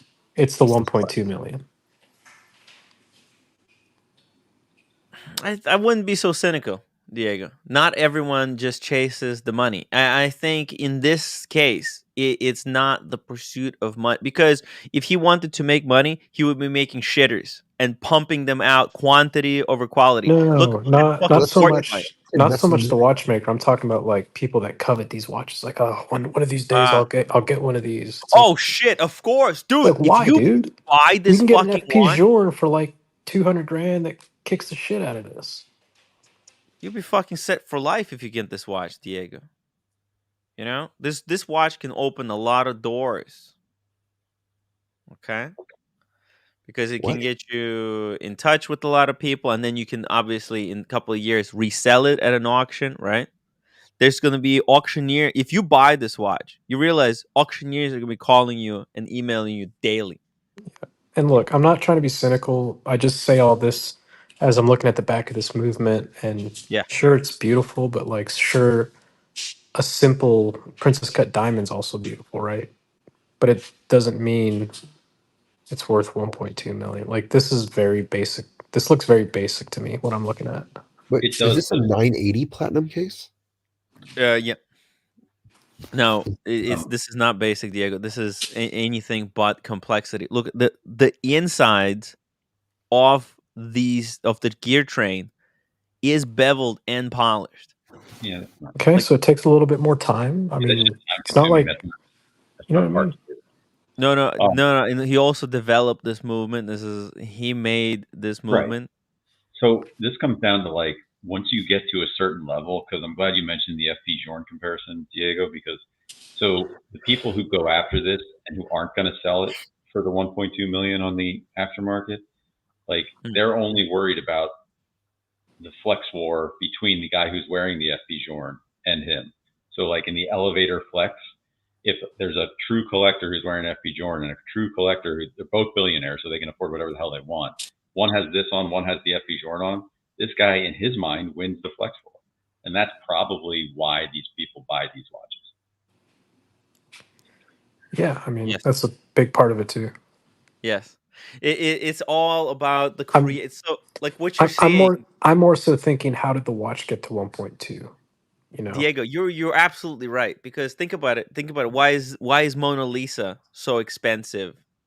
Like it is priceless, actually. I think, right? Or I mean, there might be some price that the Louvre would. No, I think legally they can't. no. Okay, so Glass onion. but how it be now? You have to ask the question: how did Mona Lisa become like that? Right? The Obviously, story. huh? The story. The story, exactly. And so, but the story doesn't exist. The story is manufactured. And who manufactures the story? People who work for Art galleries. magazines, in writing different articles, right? People who are buying and selling these watches, who are handling these watches. They're going to be spreading rumors and telling stories of the watch. And those are the people that will make this watch go up in value, right? Seeing this watch on the most prominent auctions, being sold to, I don't know, some prince somewhere, and then resold and then bought by celebrity, right? Yeah, but like seriously though, I mean, you look. Assume you don't know who made this watch and that this is hand polished. Blah blah blah. I mean, FP Journe, Lange, they have more beautiful movements. If I'm paying that kind of money, I give me don't something know. on. It is okay. Let's put it side by side. Okay, you know what you said versus Lange. Let's pull up a Lange 3-hander. Lange watches, and look at the movements, and let's do a poll. But we'll just do, you want Lange one or like a Saxonia? I don't know. Let's do Manual one. 1850. Let's do like 1815, like this. Sure. Because something similar to this one. Let's do this one, 1815. Okay. So that's the movement of 1815. Yeah, maybe That's something that doesn't have a huge plate, but yeah. okay. No, but all of them have this. The plate is actually very beautifully done. Right? Okay, let's do no plate. But you see here, he has the same plate. He just cut it out. You see? Like he just Yeah. cut it into multiple parts. But Lange purposely keeps the plate together because it makes the entire movement more rigid. But I understand. Okay, let's do something a little bit more expensive. Let's just say, how about Yeah, because at the how end of the about day, too, it's like, what can I get for Datograph? my money Let's versus. just do Datograph, okay? Because that's equal money, okay? Although this is a little bit unfair because it's a super complicated movement. How can I Right. flip this? Ah! Their website is bugged. Okay. So there we go. Let's take a look at this, guys. Let me know what you like more. Type in the chat. Should I make a poll, or what do you think? Should just Nah. we let people type in the chat? One for Uh, left, two for right. Boston Collector says that Reshepis are about 80 to 90,000 retail. So that would, and Datagraphs were like 89 retail. Okay, Yeah. so these are like would be considered fair price at retail. So let me know, which one do you like more and why? Okay, I'll do a poll. One Which for left, two for right. movement is prettier? Okay, That long prettier, eye or looks a how do lot we better. That long eye looks so much better. Well, it better looks looking? maximalist. And the whole point of me saying this is like, Uh-huh. handmade does not make beautiful. Limited does not make beautiful. Hard to get does not make beautiful. So at Mm-hmm. some point, like you brought up the Mona Lisa, it's the story. It's also the result of getting a piece like this at retail. Mm-hmm. Because if we're seeing them go for auction, I can't imagine that he's unaware of who's selling their pieces, right? So it's not like he has a problem with it. But he Well, probably I would even think that he would withhold some watches for himself to then auction off. Some, like, he would sell some of his watches to his maybe clients who have been with him, who helped him start the company. He would probably sell them at his retail. investors. His investors, yeah. Which is in regular turn negotiable. increases desirability. But my whole point is, like, I don't think desirability is because he hand polished the fucking spindle. You know what I mean? Mm-hmm. That's maybe 10% of the story of why people want this stuff. It's like David said, you want to go against the FP Journe in the elevator. It's like you said, it's all about the story of the Mona Lisa. So Yes. that's all. When these two watches would be flexed against each other, right? They would. I don't know. I mean, obviously, I think Resheppi would win. But that Lange, as you can see, is not a slouch either. It's a very nice watch. Freaking datograph. Yeah. Anyway, I gotta go eat some ice cream. So Okay. Take I'm care, gonna go to Diego. bed. didn't mean I to gotta be go to the not trying to be gym. I negative, gotta just go trying to put to a different perspective on this piece. No, I No, agree with you. I agree it's with all See you good. guys. It's all good. you. See Uh, you guys. it's all good. I gotta It's go. no point of not, like, you can't just not question these things. I think whenever we look at something, it's worth debating it and seeing both sides. There's people who think, hey, we should just judge the watches by, how much it costs to make them, right? And then, What the biggest glaring difference between the two movements for me is? Can you guess? I don't even know. No, tell me. One uses a spacer and one doesn't. Oh, one uses. Oh, you think Lange uses a spacer? Yep. A little bit. Is it? It's a really thick case. Maybe it's just a really thick I case. don't know. I think there might be a spacer in there. I don't know. It's not egregious, but Yeah. that's definitely a lot more buffer there than they possibly need Hmm. to have. Yeah, me too. I'm not a huge fan of really thick like cases for just thickness sake. Maybe a better example of a comparison would have been 1815 Chrono versus the Resheppi, but because Datagraph this is why I think I love and respect the Datagraph, but I don't think I would own one. I think I would go instead for the 1815 Chrono. Cut out the Okay. date. Like, the date is good, but it just makes the watch too thick, and I think at that point it's pretty much unwearable. Oh, you know what? Another question I had. What's Mhm. the size difference between these two?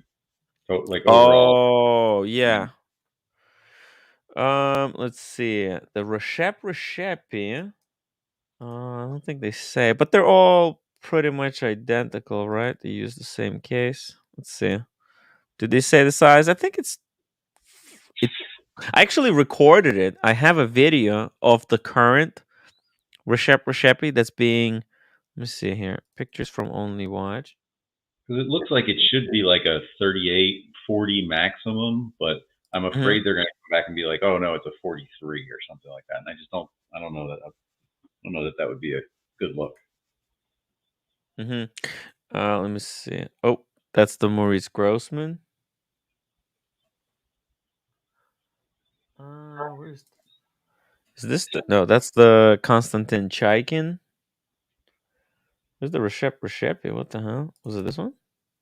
Oh shoot! No. Oh, Yeah. I know, right? That's the I remember. MBNF collab with Moser. Yeah, you can. How can you guess? Insane. That watch is jacked. It screams MBNF and Moser all at the same time, and not in a good way. That's the Jacob and Co. By the way. Again, how did you guess? Yeah. Look at look how sick that is. It's way, the watch is out of control. It's like wearing an aquarium or a So fish weird. bowl on the wrist. Oh, okay, but here's the Recepi. Ah, this was bad focus. Hold on. Let's see, maybe I have a few shots of it. That's a weird side angle. It was so dark. They put this watch in the worst place. Okay. There you go. You can kind of see it. This is the new only watch Recepi. As you can see it, it's very interesting case. Like, look at it, right? It's you see Yeah, it in I like real life. the dial. I think I think they're doing like minimalist, like less is more here. But Hmm. I think for all the work that they put into the case and the movement and all that kind of stuff, the dial is a little bit lackluster for me for a dress watch. But Hmm. that'd be probably my only critique of it, unless it's like a 43, then I would say it's too big. But it looks like it's probably like a 38 or 39. 38 or 39. I Yeah, would, if I would they're guess. wearable though. Like, let me see. Let's do. What can I Google? Let's just take this Akrivia, and let's go Hodinky. Oh, and we had a question about the racing Daytonas. We're gonna look at it in a second. Here we go. I just want to finish this discussion regarding. Oh, look at all the different models that they're showing here. The black one with, I believe this is the Meteorite subdial. I like that. The Oh, that's enamel. yeah. I like the enamel. See, now that's what I'm talking about. That looks Yeah. like I like that. And then look at this rose gold with Yeah, it's these pretty. red hands. Sick. And that's the workshop. Look at all the different tools they need for, like, man, every little part of the movement and the case to be fit together. It has to be like accurate to a micron. There's the final product. Look at this. In some, like, this is such a better picture, Yeah, it's nice. dude. It's insane. Number 00R. Hmm. Okay, but what's the size? Here we go. It's like they don't want us to know. Oh shit, look at this. The price is on request. They're not saying. Hodinky is not allowed to disclose the price. It's going to be 100 examples produced, 50 in each case metal. So, but that's over the next many years probably. It's not instant. What's this? Oh. Boston Collector sent me an article. Jean-Pierre Hangman joins Akrivia. Holy moly. Let's see. Oh, that's for the cases. Yeah, the case maker. He has the sickest cases, right? Akrivia has evolved gradually, but now I want to go to the next stage, creating our cases in our own workshop in exactly the same spirit as our movements. With the exceptional experience and expertise of Jean Pierre, I want to integrate an almost forgotten profession into Akrivia. Our collaboration is based on our common desires to create beautiful handcrafted cases to showcase the movements. Wow. Wow. Yeah. Dude, these cases, I mean, look at the detail, how well they're done. Is Uh, that welded? Are those lugs welded on? I believe so. There's no other I think. way. Yeah. They have to be well. Look how freaking long and curved they are. I think when you put the watch down, the lugs hold it up on the table so the Yeah. crystal doesn't touch the table. Yet the spring bar goes somewhere here in the middle, and then they're very, like, delicate. There's so much details and polishing, right? Like, look at this connection here, right? It has so many interesting facets and angles. Just extraordinary, Yeah, that's not easy to do. right? And then see, this one is polished, but we saw the current model has really sharply brushed top of the lugs. That was a really good picture of the movement, the one you just passed. Oh yeah. Oh, this one? Yeah. That really makes I know. it pop with the It's the fattest Coke de Genève. that is Right? bad. They got just incredible thickness on those stripes. Man, Recepi. It's one of those. Look, we'll never have one. Okay, no one I think in the watch community will ever have one. But it's cool to nonetheless see what the industry is pushing, right? And with now an announcement that Recepi is going to be collaborating with Louis Vuitton. Remember, I literally, I think I said this either yesterday or 2 days ago. I said Louis Vuitton is angling to become the premier watchmaker. Okay? And they could do it. They know that they can rewrite history. They have so much fucking money, right? That they can by making by acquiring certain brands, okay? By now partnering with Recepi, they can become like the most serious watchmaker ever. Like, dude, and you don't understand, Double D. People forget so quickly, right? The next generation doesn't know, all the freaking history, and then even we really know, the true history of these watches, right? Periscope, for example, right? Go here. Periscope debunks the fictitious history of the blank pond 50 fathoms, right? He went into details and explained how a lot of the watch history is being exaggerated. A lot of it is fantasy. Right? We like to believe these things that our watches are more important than they actually are. But like, if Blank Pond did it, well, unsuccessfully, well, somewhat successfully, right? I mean, the Blank Pond, that company makes money at the end of the day, right? So they're successful. Why can't Louis Vuitton? Why can't they rewrite history and turn Louis Vuitton into the best modern day watchmaker, right? With the and hiring Recepi, that's freaking brilliant. You just take Recepi and you throw like 100 mil at him, outfit the workshop, say that okay, what we're gonna do is you make one watch and then you assemble a team of watchmakers and then they'll make like three more for Louis Vuitton, right? And then Louis Vuitton can start auctioning these off. It's over. It's over. Double D. The watch world is about to get shaken by this little partnership. I It's feel. interesting. It's interesting. I mean, Yeah. I don't know how. I mean, that it's like on one end you have Louis Vuitton, which is manufacturing. They spit out thousands and thousands and millions of handbags and things like that, watches, whatever they do. And then you Luggage, have this guy etc. who's Yeah. yeah Fashion items. that does like 50 or 100 watches a year, Yes. and you're collabing them together. And I'm not saying that it won't work. I'm just saying that there are definitely pitfalls to happen when you tell a guy who's used to making like I have control over everything. Everything is my way. And then you put them in the world of manufacturing where they're like, okay, that's great, but make it cost less and make it faster. Oh, no. I don't think they're going to make it cost less. They're going to say, we're going to sell your with Recepi partnering with Louis Vuitton.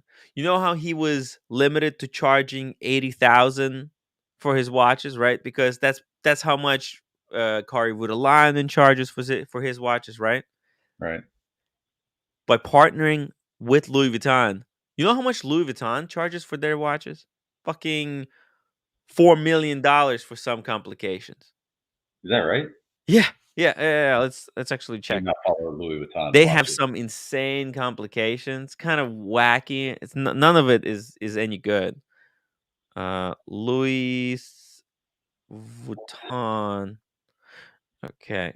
None of it is any good, but they charge insane amount for their complicated watches. Let's see here. World of Watches. Okay. And Tim, when I said that they would Uh-huh. want him to make them for cheaper, I'm not saying that they would want to sell them for cheaper. I'm just saying Oh. when he gets in this world, they might be like, hey, okay, that watch cost us $10,000 to produce. We're selling it for $100,000. That's great. We're making, tons of money. Well, can you make it for 5,000 instead of 10,000? And I could see them butting heads a little bit once they get into the groove where he's like, wait a second, I'm an artist, and they're like, that's great, but we're a big giant conglomerate that makes No. What they will want the prestige. Okay. What Louis Vuitton wants is they want the world to know that they got Reshep working on their watches. right. Okay? I understand that, yeah, but I'm talking about like once they get into it, everybody knows that he's working for them and all that kind of stuff. Mm. I think Boston Collector made a good comment. I'm not saying it won't work. I'm just saying it will be interesting. When you have the two worlds meet like that. Like Louis Vuitton is not, they're not a watchmaker, not an art company. I mean, the stuff that they put out, people like it, but it's whatever. And now you have this guy. Yes. I understand. You're thinking that they're gonna hire him to design a cheap watch like one of these $405. This is a $405 watch from Louis Vuitton. Okay. They might want to be able to put his name or like use his gravitas to promote this garbage too. No. I think, and they're smart. They're smart. These brands have cultivated Reshep. You don't like these guys groomed him.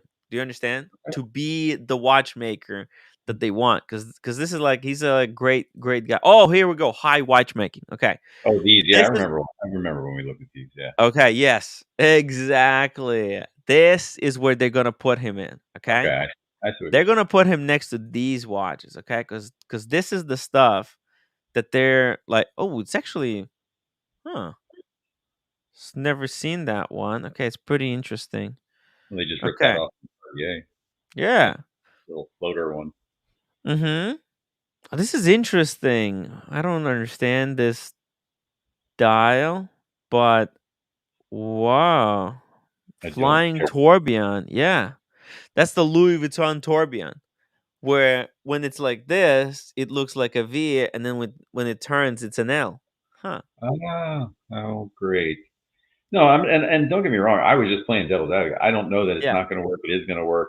It's just an interesting partnership that Yeah. you got to kind of. I think what's going on. I think Double D, they're going to try and elevate their brand into and above just like horology. They're like, because there's Patek, Vacheron, Constantine, AP, right? And then there's freaking what was the guy's name? George Daniels. George Right? Daniels, right? It's a fucking George Daniels. And so what Louis Vuitton is looking at this Reshep and they're like, oh, this is a potential future George Daniels. Like his watches are being that coveted and he's still living, right? Imagine where could it go if everything is right. So I feel like they're trying to get in with him and try to have him maybe even join the team in the future.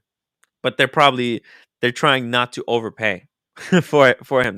They know that the guy has probably incredible future. They're just like, okay, how could we not like spend too much? Hey, shout out to PG, $2. It's over. It's over, guys. It's over. LV has partnered with Reshep. Interesting development. Yeah. Here we go. H Prada says, "Why would I like to buy a 5 million watch that also sells for a 5?" Oh, whoa! What is going on, Buckley? Timmy, I want my style score updated. Shit, sorry. I'm hyper competitive person, and I aim to take out everybody in my path. and I want my goddamn points upgraded right now. You're right. You're right. I'm pulling it up. I'm pulling it up right now. Grade book. Here we go. We're in grade book. right. Here we go. Buckley. Grooming 7.5. I want at least one solid point, considering my lapels are 4 inches. Now, are you holding a drink in your hand? I'm holding a drink in hand. Look at this. Look at this. We got a little pop of red. Shoot! See it? Pop of red drink in the hand. I think I'm going to increase the drink score by 1. 5. Can't believe you're not wearing your AP with that touch. I'll remove soyness a point from soyness. Okay. Style, and you know what? I'll add 0.5 to style. You gotta take from soyness. That's fine though. But as long as we get points in the other categories, I did. I don't think I'm selling. You can't sell it, Buckley. I don't think I'm selling. Freaking red oyster perpetual. Freaking beautiful. I don't think you look great, man. Where are you at, by the way? What is the occasion? Wedding, gabagool wedding. Did you tie that bow tie? I did. Look, see? I need another point because if you can learn how to tie a bow tie, it's big points. Shoot. That's at least half a point for tying your own bow tie. That's pretty no sick. clip on. Yeah. This is nice no work. clip on. Nice work. It took me like 30 minutes to figure it out. It's not easy. Not easy. PG says not to be a stickler, but doesn't this hurt soyness hurt his soyness score? Oh, okay, I understand. It does. But you could take a point from soyness as long as we go up in the other categories where we're plus. The important category. No, I'm trying to update my score. I'm talking to the internet. I'm trying to update my score. They rate panelists. Look. Hello. Hello. I'm competing in a competition. He's competing in the style competition.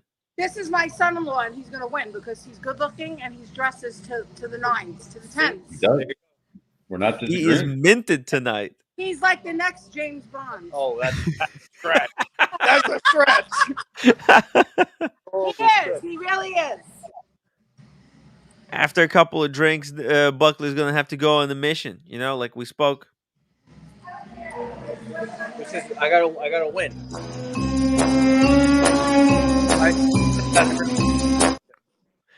Casey Jones, Brooklyn, super chat for Buckley's rented tuxedo. May some king, may some king has his high school kid wear the same tux to prom next spring. Is this a rented tuxedo? Or is this your tuxedo? Look, Tim. My lapels are 4.5 inches. You can't rent a tuxedo with 4.5 inch lapels. It's his tuxedo. It's his tuxedo. Look, He lives in Long Island. There's these type of parties there, events, all the freaking time. I'm not on Long Island. I'm on Howard Beach. Oh, Howard Beach. Sorry. Why are you in Howard Beach? Because it's a wedding, Tim. Read between the fucking lines. Dang, People have died so that this wedding can happen. Do you see the chandeliers, Tim? We don't fuck around. This ain't no farm.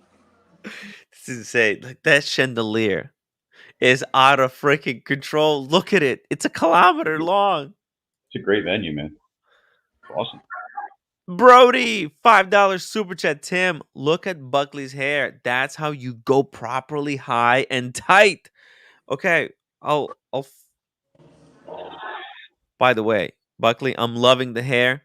Thank you so much for convincing me to do the cut. I'm telling you, your stream is about to take off because you got a haircut. Boom. It's all smooth sailing from now on. Awesome. Dr. Bob's Nightmare says, wouldn't wear a bow tie unless it's spun like a propeller. Does it do the trick? No, I can't. I don't want to touch it. You know how hard it is to touch? I don't want to go near it. By the way, if OC was on the panel, he would say, is there any competition in the room, with the wristwatch competition? Anyone else? No. To outflex you? They're out flexing me because everyone has a two-tone date dress or a date 8 from 1990. Every single person. It's basically that's like, funny. are you wearing a All watch? 36 mil date 8s. Yeah, Pretty much. Everyone's wearing 36 date 8. makes sense. Yeah. Nice. No, I don't have a tuxedo. Why do you own the tuxedo, Buckley? Well, I had my wedding and I decided to go to. I went to Suit Supply and I had it made. Oh, shit. And I was like, look, as long as I don't get like obese, I'll have a nice black tuxedo for the rest of my life. Yeah. You can adjust them a little bit. Yeah, they can come in and out a little. I got the suspenders. Whoa, the red insides to match the freaking Oyster Perpetual. Kill me now. I'm telling you, Casey Jones. I go on, on like type Rolex, but I don't fuck around. I fly Brioni like Sean, but you give me like $1,000, I can make it work. That's right. That's what I'm talking about. You have red socks on too? Tim, I think, you know what I think we should do? Mm-hmm. I think after the Vegas meetup, we should do a New York meetup, okay? Yes. And we do a black tie event, like Illuminati type shit. Oh yeah. What do you think about that? Do we show up at some party where like that, or do we like rent our own venue to do it? I don't know, but I think we should. I think we should do like a 50, maybe a 75 black tie event. And what goes on in those meetings will never be revealed. It could be fun. I'm gonna rent one. So. No, honestly, I don't think I can sell this. This thing is cool. Yeah. No, come on, man. I told you. I mean, it's Oyster Perpetual. How can you go wrong with Oyster Perpetual? I said like, if I had like money at that time, I would have bought one of each color.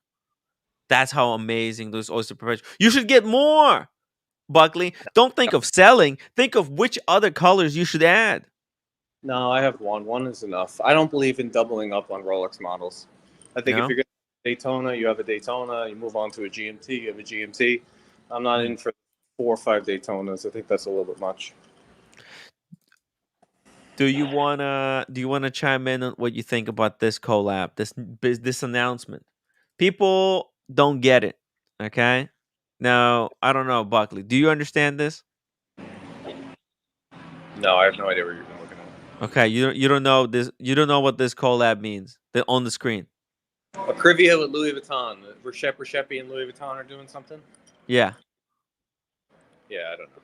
You don't think that this potentially could change the world? Okay, fair enough. People don't care. It's great. Guys, the awesome pun says you can rent Trump Hotel for $10K. What do you think? Oh, what if we all dress up black ties and we go to the Trump bar? I think get 20 people, 500 a head, 20 people. You can rent it for $10K.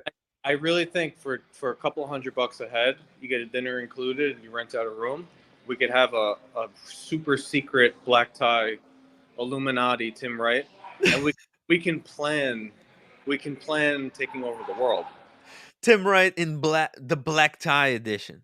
Yeah, we can take over the world. We can get in there. Like imagine we can get people from Blucher and AP that work there, that are the heads of the boutiques. Get people an introduction with FP Jorn people and AP and Patek. Whoa, we should. And if you want to get into that event, you get to mix with the right people. Do you have the power to do it, Tim? I don't know. I think the haircut. You know what? If we start pulling strings, if we make it sound very cool, I think some people would be interested in joining. Interested. Look, people got nothing to do after COVID ended. There's not much to do out there. Tim, I think we should take the New York City Horology Society of bullshit, and we take them down. It's a joke. Let's be honest. Take them down, Tim. I'm a member. We can sabotage them from within. No, but we need to create a competing horological society, okay, and to steal all their clients. Yes, we steal everybody. We steal. Boom. We make them all join the one great watch community. I'm telling you, and you make it super limited. You get 50 people at a private dinner, some place that's 80 stories off the street in Manhattan, black tie, and in there you get maybe a manager from AP House, a manager from Booker, a manager from Watson, Switzerland, and tell them we are flying in people from all around the world that are collectors that we'd like to introduce to you, and then you take over the fucking watch market. Everybody gets the watches they want. Everybody gets a Recepi. And then what happens is when it starts working, you can charge $1,000, $2,000 a head, and then Tim Wright's rich off of bidding it. Well, Buckley, I mean, this is how it actually already functioned. Like that's not a conspiracy. That's how it actually is. We just have to take over. Right now, OC is listening to what I'm saying, and he's seething. His dick is growing. He's I've been waiting for this. Mass manipulation. Inflating. Ooh, Kyle D says, Buckley, we need to get you some real cufflinks. What? Thinking about that actually when I put these on. I don't even know where these came from. But the problem is I can't get into pens or money clips or cufflinks because I lose things. So these are weak. I know. You can't even see them.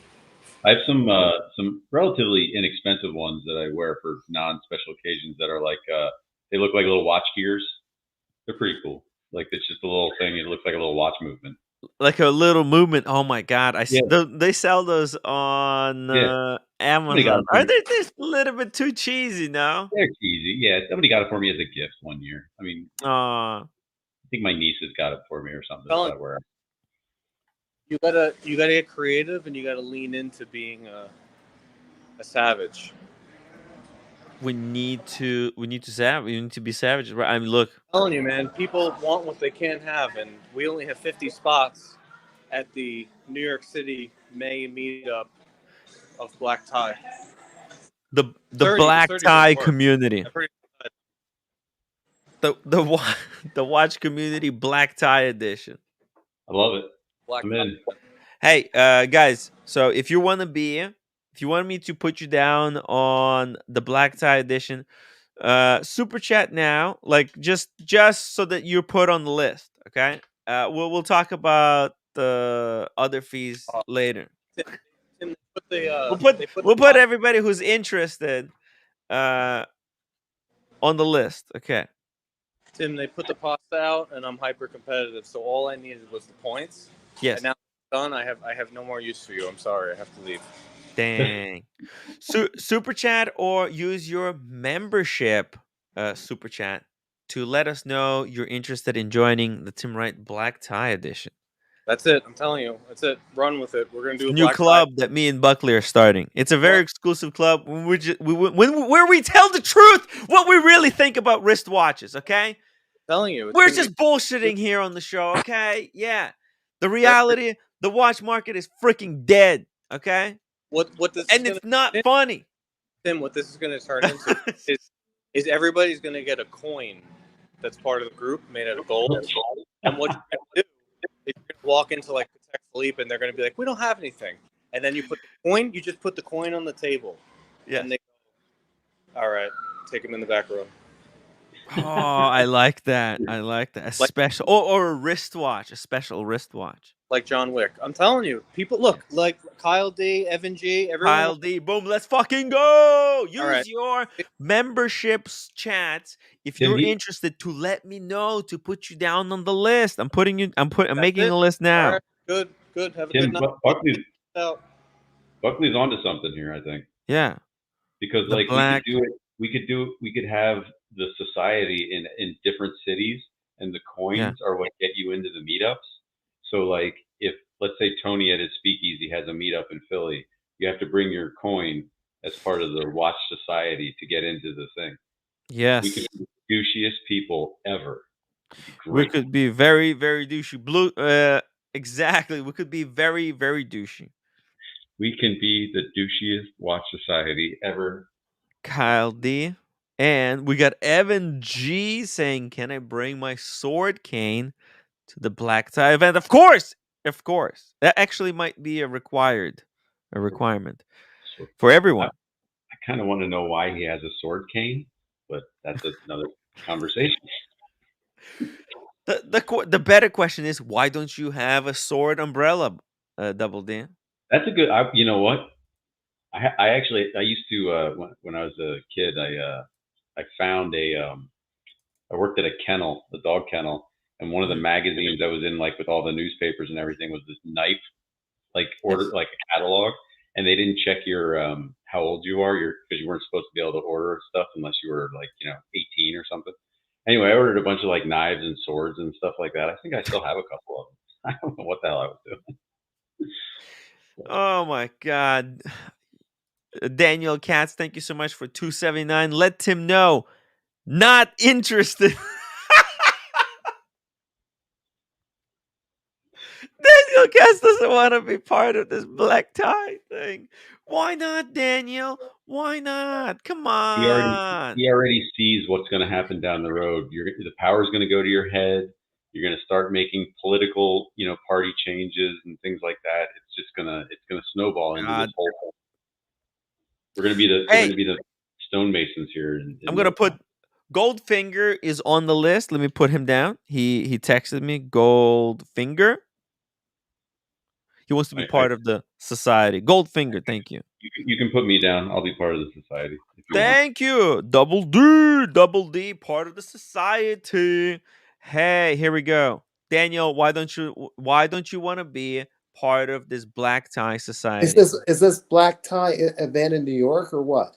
This is not a black tie event, but we're gonna start a club, a Beta Alpha Sigma club. Then I gotta get more suits. Black tie, you're gonna have to fly in. It's a different, separate event. Oh God, I gotta get more stuff. Okay, not interested for now. I apologize to Glenda or whoever was out there Granada or whatever. I misspelled interested. Thank you for my attention to the person out there. And I'm on my way, David. I'm on my way to a jazz event. So I was just saying some. Hello. I'm so sorry, Daniel. I'm so sorry you have to go to a boring jazz event. No, it's. Oh my God, Daniel! I know how you probably feel terrible. It's this woman, Lila. Somebody goes. I like that stuff. Yes. Oh, and he's gone. Rest in peace, Daniel. H Prada, $20 super chat. Tim, I already have my stack of singles ready for Watch Time New York after party. I'm also wearing a Hawaiian shirt and 2 watches on each wrist. All this Boston collector approval, by the way. Let's fucking go! Oh, Daniel, you're back. Yeah, I pressed the wrong button while I was being dramatic. I kind of pressed something and went, And we got Mathis, member for 22 months. I'm in Goomba pinky ring style, Daniel Katz. What does that mean? I'm not sure. We'll have to have Mathis interpret that later. I wear crazy rings sometimes. Remember I wore that? Oh, yeah, I remember. Ring that, I was going like this. That was on your toe. Why do you wear a ring on your toe? I held my... You know better than that. You're just making fun. But the way I held the ring was like a toe. So yeah, your arm looked like a toe in that picture. Well, whatever. Oh, it was gross. Yeah. I okay, guys. Threw up. I'm gonna go to this boring event, so I'll see you guys later. Okay. Oh, okay. Okay. Bye, Daniel. Take it easy, Daniel. Big news! Taylor Swift is at the Jets Chiefs game again. So, just so everybody, the sales for the ticket sales for this game went up 43% because of last week. She showed up at the Chiefs game in where I guess it was in Kansas City. But anyway, just funny. Taylor Swift is driving NFL ticket sales now. What? because she's dating Travis Kelce. So apparently, if she's That's rumored, insane. What the fuck? people are not going to meet her. She's in a luxury box, but like people are crazy, man. Yeah, but they think maybe they'll get a sneak peek, or they'll be able to say, "Hey, I was at that same event with Taylor Swift." I guess. Yeah, Taylor freaking kicks ass. I don't get it. Honestly, I don't get it. Why so many people go Gaga for Taylor? She seems nice. Honestly, I'm more into Lady Gaga. I think Lady Gaga is more talented. I think Taylor Swift appeals to a much more broader audience than Lady Gaga does. Oh She's yeah, man. less controversial. Yeah, Taylor Swift less controversial. Yeah, I would have to say so than Lady Gaga. Like I don't see Taylor Swift wearing any like meat dresses to any kind of award shows or posing, basically naked and all that kind, which I support. I do support. I want to see, in fact. Lady Gaga had an apartment in Lancaster, Pennsylvania briefly because her boyfriend was from Lancaster, Pennsylvania, and she had an apartment there just to stay. And like it was very, very, everybody was trying to figure out where it was and nobody knew. And it was a weird time to be, in this area. Hmm. Yeah. I wonder how celebrities get around. It must be annoying, right? Because everywhere you go, like there's swarms of people. And especially Taylor Swift, she's like 6 foot tall and blonde and pretty. Not to mention, If she showed up in New York, they would tear her apart. I think, right? Oh yeah, well, they would try, but her massive security teams would be. They would have something to say for that. Yeah, man. Being famous sucks. There's a certain level of fame that's cool. Like you want to get notarized in your own little circles and be kind of famous, like that type of thing. But you also want to be able to go on vacation without getting mobbed and things like that. And then once you get past that, I agree. I don't want to be, or not that I have any chance to be famous at all. But Taylor Swift fame seems like a bit much to take. Right. Yeah. That's freaking. It's dangerous levels. But hey, what do you think about this? Let's get back to Mike and Josh, I guess, right? Let's talk some Mike and Josh a little bit more, guys. What do you think? We started out with them recording a video in a restaurant, okay, and then they're asked not to record, so they but they still use the footage. Okay, so this is. But no, there's one part I don't think you got to the part. Yeah. Where the waitress comes back and tells them what the guy said after she went over and tried to get him to come over. What did the guy say? What did the guy say? They basically said, "No, thank you. We can buy our own drinks."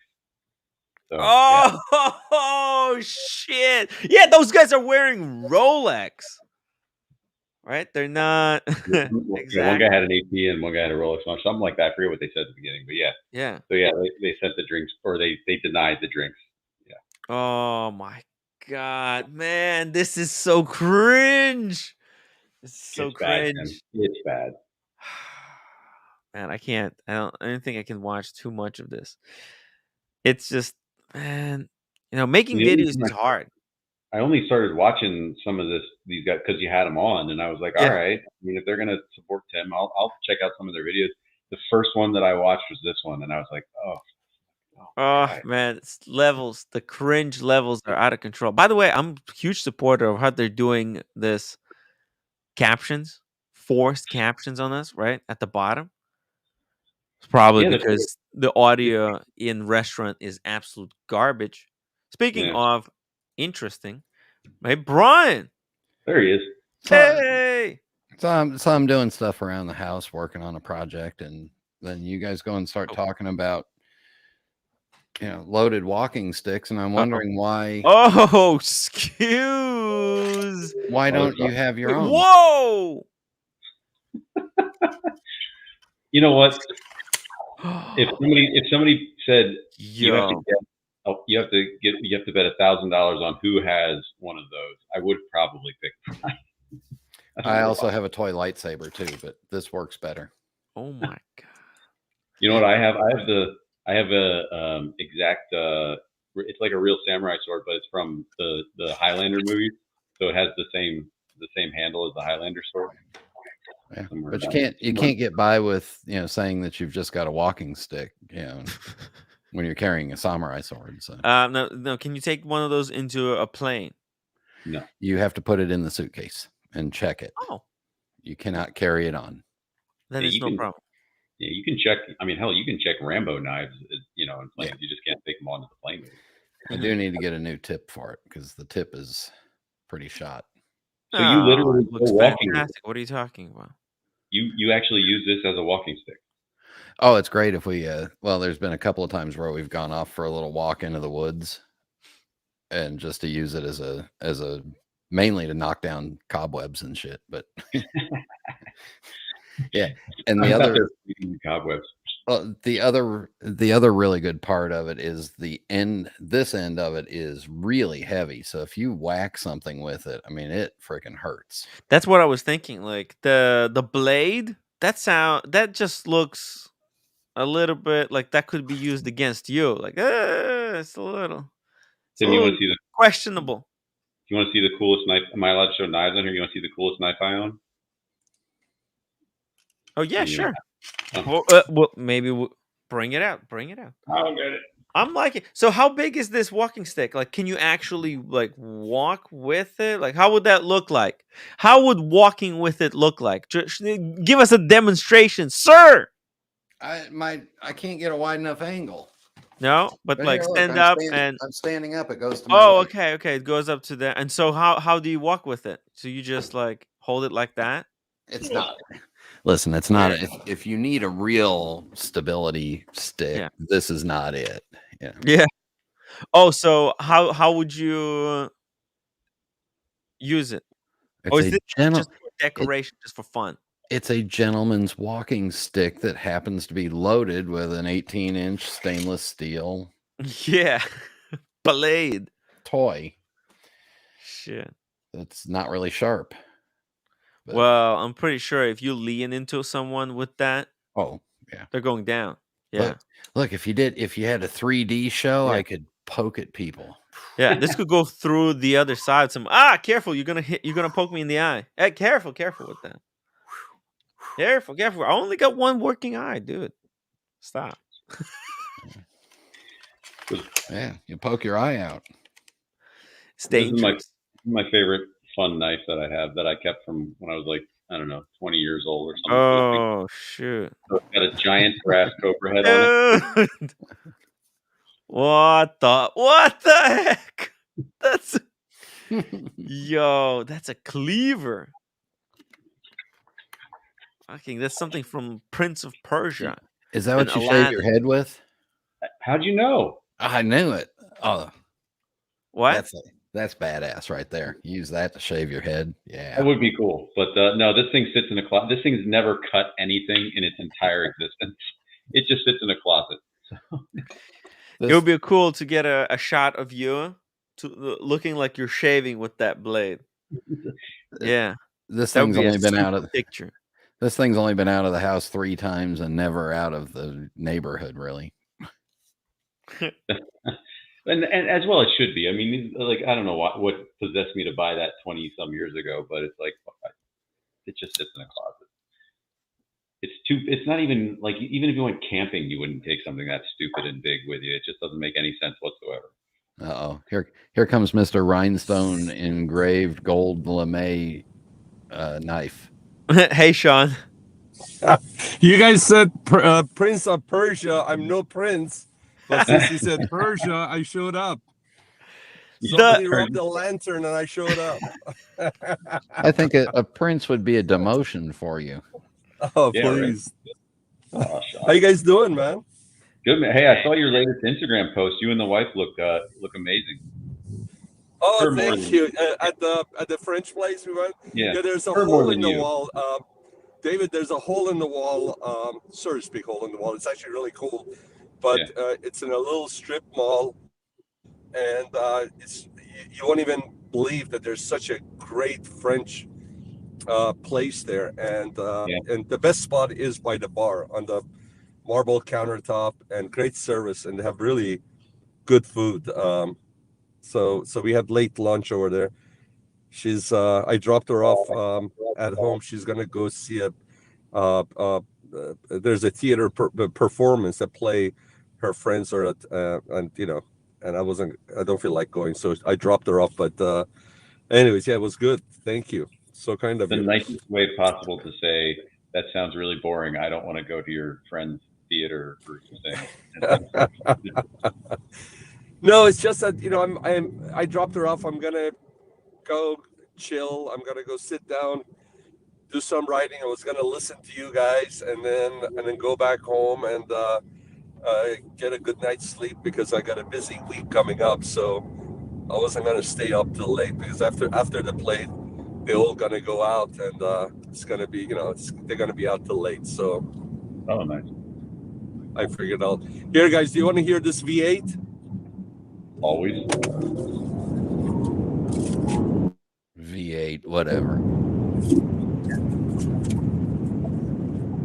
I was doing about 85 miles an hour, but there were no cars around, so I'm safe. But anyways, how are you guys doing? Hey, Brian, thank you for showing us the tour of your office and your items this morning.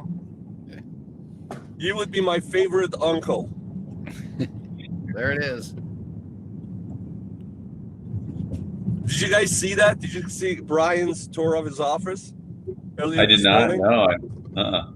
Oh, he's got a lot of cool stuff. A lot of cool stuff. And check that out. Yeah. Memorabilias and stuff. Yeah. And then on the same table he had his is it platinum or white gold Patek annual calendar and couple other watches too. I love it. Very eclectic taste. Don't tell people, but the Patek's on the floor right now. Shame on you. Don't step on it. Timmy, I love the hair, by the way. Thank you. And I put on my tuxedo as well, since Buckley was in the tux earlier today. Tim, I believe that was the shirt you were wearing the first time I met you. Oh shoot! Did I forget? Oh, sorry. Yes. No. I thought I forgot to read a super chat. No, never mind. So cool. Yeah, I was gonna say I saw one of your taped streams earlier this week. I think it was the first day or the day after you went for a haircut. It looked really sharp. My recommendation is you should comb your hair daily. Oh, like comb with just with like the, comb, with the brush? comb. Yeah. Or brush. Yeah, because it was really a nice cut. It looked really good.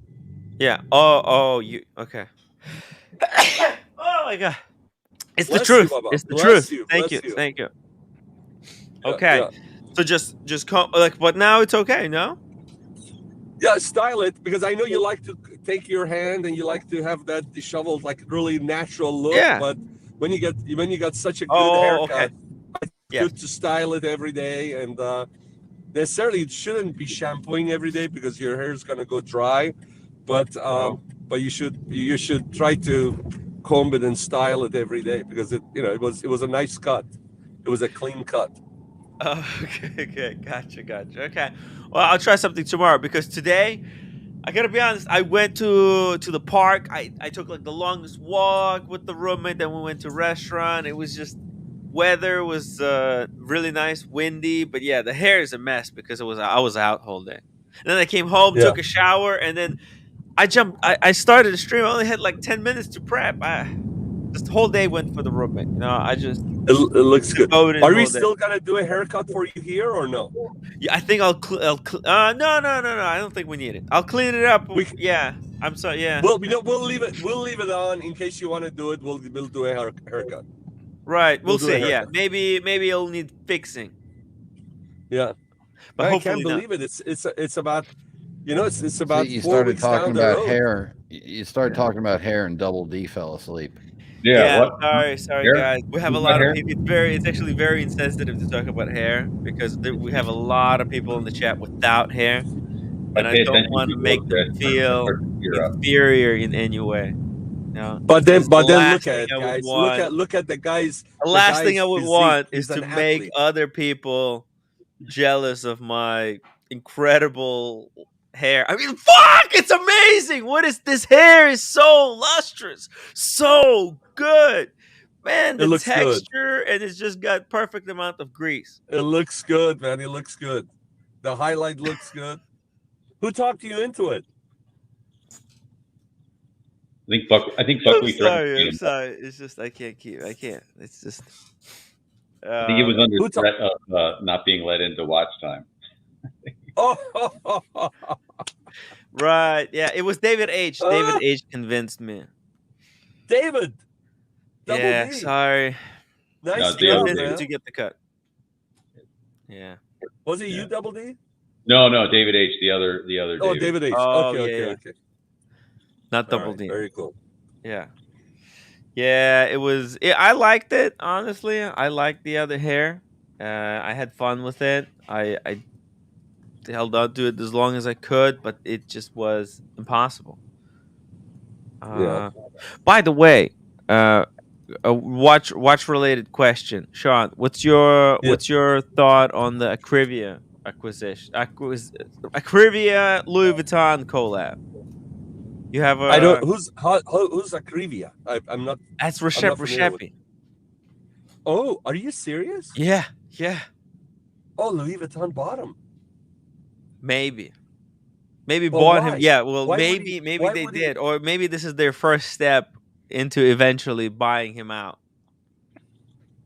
Wow, they must have paid a lot of money, and then on top of that, they must have been. I mean, he probably has full control, creative control, because when you have a guy like that, that's just on the cusp of, I believe, breaking out, because he's not as well known, I don't think, as FP Jones and all these other guys, but he's got really interesting watches with a really solid niche group of following. He can only get bigger. And initially I'm going like, man, did he sell too early? Right. But he must have got a really sweet deal for himself to do that. And then on the other side, it just shows you Louis Vuitton, LVMH is really serious about getting into watch business, and that tells you where they think the business of watch and the market for watches, high-end watch, is going to be down the road. As much as we are all thinking, hey, this is it, this is the end of the world, these guys, I mean, they must have paid him a lot of money, and they might be seeing some light at the end of the tunnel, or brighter future than we are looking at right now. I like how you think, Sean. You're saying exactly what I was thinking. Yeah. It's true. Yeah, they want to be serious. They see an opportunity in them. I think the reason the guy Reshep Reshepi even took the deal is because the watch market is uncertain right now. There's a little bit of uncertainty, right? There's a downswing in the market. It's been for 1 year. Nah, probably nothing to worry about, especially for Reshep Reshepi. I think Reshep Reshepi, of all watchmakers, he's going to be safe. Him and FP Joren, although the watches dropped a little bit, I think these guys, they're going to be safe. However, I think so too. Because there is this this little step down, right? Because of that step down, that's why they were able to get this dude. They got, and I think now that they built inroads, they'll be able to continuously offer him a sweeter and sweeter deal until basically they're integrated partners. Yeah. And you know what? The family with their sons now have already been groomed, and they're taking over. And I mean, take a look at it. When the junior took over TAG Heuer, I mean, they've pumped in some fresh blood into TAG Heuer, and exciting stuff coming up, right?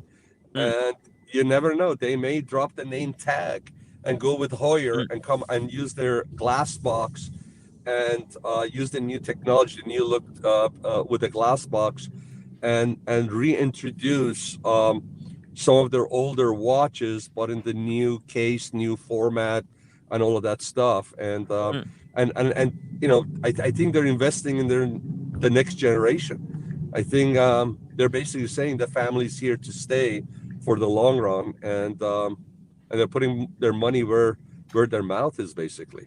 Yeah, Tim, exactly. I think you and Sean have a good point. Like, in an uncertain market, he's now signed up with somebody who, if he has some brilliant idea, some crazy idea, and he's like, "Hey, I need 25 million, I need $50 million to make this work." He just goes to, Louis Vuitton, and it's like, "Hey, can I get 50 million?" They're like, "Yeah, go ahead. Here you go." Unlimited supply. Yeah. But again, as a young, as relatively a young watchmaker, and because he hasn't gotten up to full speed, right? He's still accelerating with his watches and his following, and it would be too early. I mean, his creative juices must be still boiling, right? So he doesn't want to give up the control too early. So the deal has to have made sense on both ends, and on the creative side of it, I must have satisfied him to know that, yeah, you know what, now I got the money, now I don't have to worry about the market, if that was his worry, and I'm going to have the money to basically have a little bit of larger horizon as far as my ability of what I want to do, and so forth, and yet have full control. So best of both worlds, right? So it has to be that kind of a deal. It couldn't be a compromise on either end, right? So when you have something like that, then hey, why not? It looks like a winning deal. Yeah, that's what a lot of people have suggested, and I think let's hope so. Let's hope so. Louis Vuitton, they seem to know what they're doing. They're very yeah. You know what? Anyways, They are aggressively going after the male demographic. Like in King of Prussia, they separated their male and female stores now, and put them on totally different levels, totally different areas in the mall, just because they want to focus on. So maybe this is just yet another move to like go after more of a male demographic. Yeah, and listen, I'm not a Louis Vuitton expert. I have their carry-on, I have their duffel bag. My wife's got a few of their pieces, but they're not my favorite brand. And it seems like, as a lot of people had said, it seems like they had become the secretary's brand, right? They're not like at the Hermes level, obviously, and all that.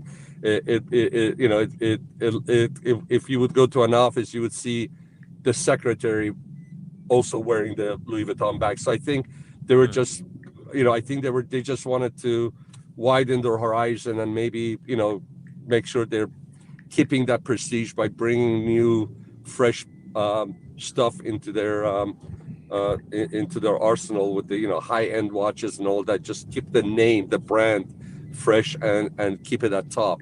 So I guess in that respect, I think that that would work for them too. But this new generation of what is it? The Arnault? Is it the Arnault family? If I'm not mistaken.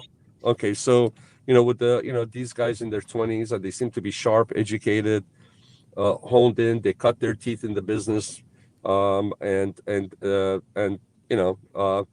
why not? I mean, it just gives them a little bit more playing ground to play with. I think the dad is setting it up, and he's basically showing the rest of the world that he has confidence on the next generation taking over.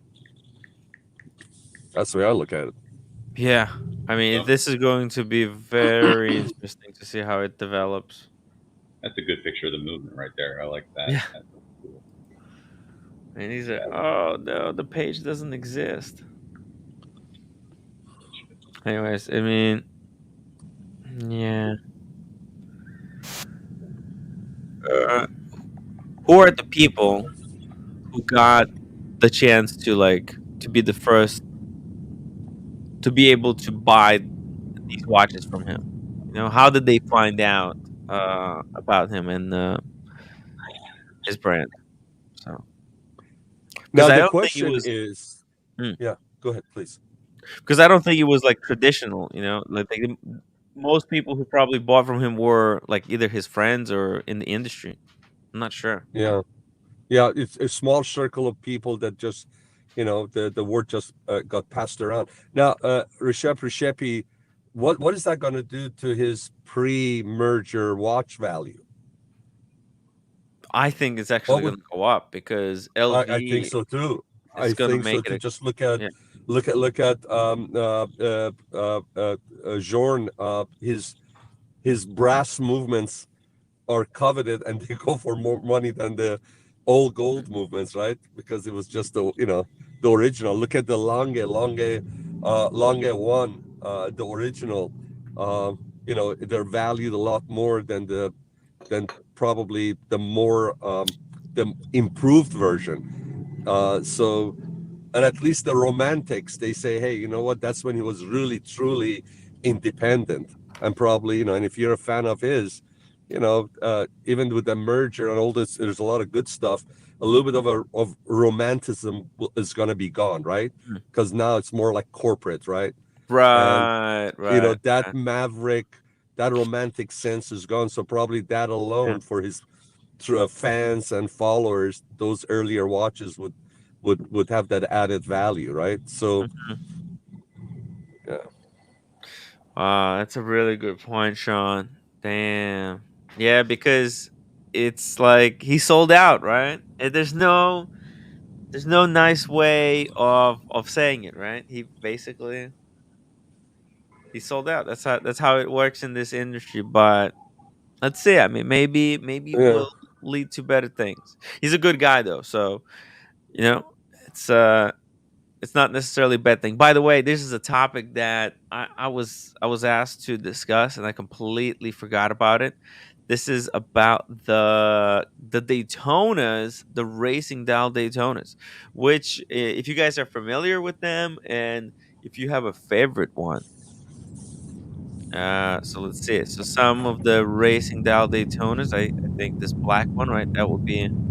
Oh, I like racing. I have a yeah, racing dial Daytona. yeah. I like them. Oh, which one? Yeah. Which one do you have? You have this one, right? Like the silver dial with I have with the slate gray with the Arabic numeral, oh, like this?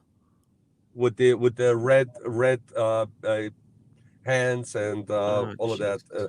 Oh, nice. If you put white gold slate gray, Right it's there. a Is it like that? 2015. Yeah, One that's on it. the right. Yeah. On the right. Oh, the one on the right. Okay, yes, that's right. That's right. I remember you had a Daytona. Yes. Yeah. Mine is not bracelet. Mine is on a strap. Hmm. But I like it, and I like the contrast. I like the Wow. I racing dial. mean, Some the people don't. Yeah. yeah, it is a little bit acquired taste, right? Yeah. I've always liked them, especially with the black trim ring around the sub dials, because then it makes the Yeah. other hands more legible. Yeah. Let's see what other variants are there. I guess this article is trying to say that the blue one is a modern take on racing dial for a Daytona. So these would be considered like a little bit neo vintage, and then the blue one would be vintage. But it would be interesting if Rolex brought these back. How? Oh my gosh, Sean, you okay? Yeah, I'm okay. I dropped the phone. Listen, Okay. I'm gonna jump back, and I'm gonna go underground parking, Yeah. and I'll jump back on, and I'll have Okay. my wired earphones on. So hopefully the quality of the sound's gonna be good. All right, guys. I'll see you in a little bit. Okay, take care, Sean. I'm gonna drop the link if anybody else wants to join us on the chat here. Um. So yeah, these are there's even the meteorite one, the red with Arabic. That's the earliest version of the meteorite. Yeah, these are good. I don't know, for something they don't fetch large over retail value. Actually, No, I've seen some of those the solid white golds on bracelet as low as like 30,000 lately. Mm-hmm. Wow. From reputable dealers. Let me go Chrono 24 actually, because racing dial Daytona. Let's just see it like this. Let's see what kind of variants they got. Yeah. Oh, the Maserati blue, the famous, world famous. Well, no, not world famous. Just a Maserati blue, 23,000. This is Panda. Look, like a Panda. Yeah, that's an interesting one. Panda racing dial. There's a black on black. I think this is what Sean was talking about. This is what he's got. Ha, nice. It's perfect for him because he's a driver. So having a racing dial Daytona is more fitting. You just got to make sure and unscrew the pushers before you want to use them. Right. Oh man. Oh, there's even racing two-tone. Yeah. That is cool, actually. Are those loom up? I can't believe it. They're funky. I hope they do. Unfortunately, design-wise, no good. You don't like this one? Yeah. I mean, It doesn't good balance the number, and it's just fucking weird.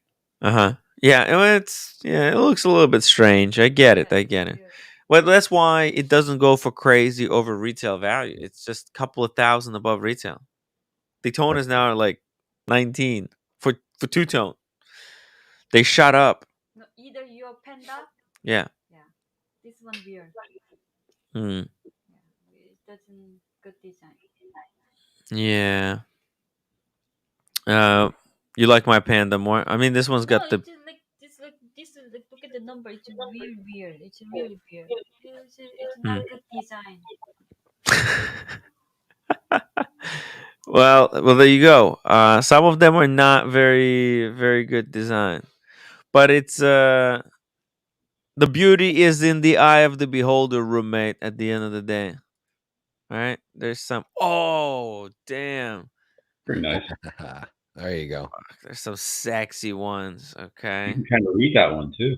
Yeah. Yeah. You know, I would want to see these with you know those numbers that AP used on the back for the 50th celebration? Those fast 50. I want to see those fast numbers on the new generation. That would be so sick. Oh, hey, there's the Panda. Yeah, this is better. Oh, yeah. Yeah, it's like a really balanced. Yeah, that's really good, right? Yeah. The Panda is. Yeah, really good balance. It's a perfect watch. Yeah, this is like it's not enough space to put the number. What the heck? Yeah. What were they thinking? All those people that live in that $1 million apartment building that you guys were looking at, Tim, they all wear two-tone Daytonas. Yeah.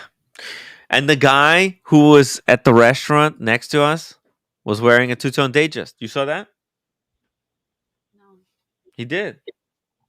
You didn't see him? Yeah. But that was on the right, so you probably from your angle you wouldn't see him. Anyways. Hello, Andrew. Andrew Volkovich, hello. How is doing? And Casey Jones Brooklyn in the chat as well. So he likes racing Daytonas. I like the full numbers. The full or loomed. I dig the loom. I think the loom is always better than just plain white. Right? It's always cool to show how the loom works to people who never seen it.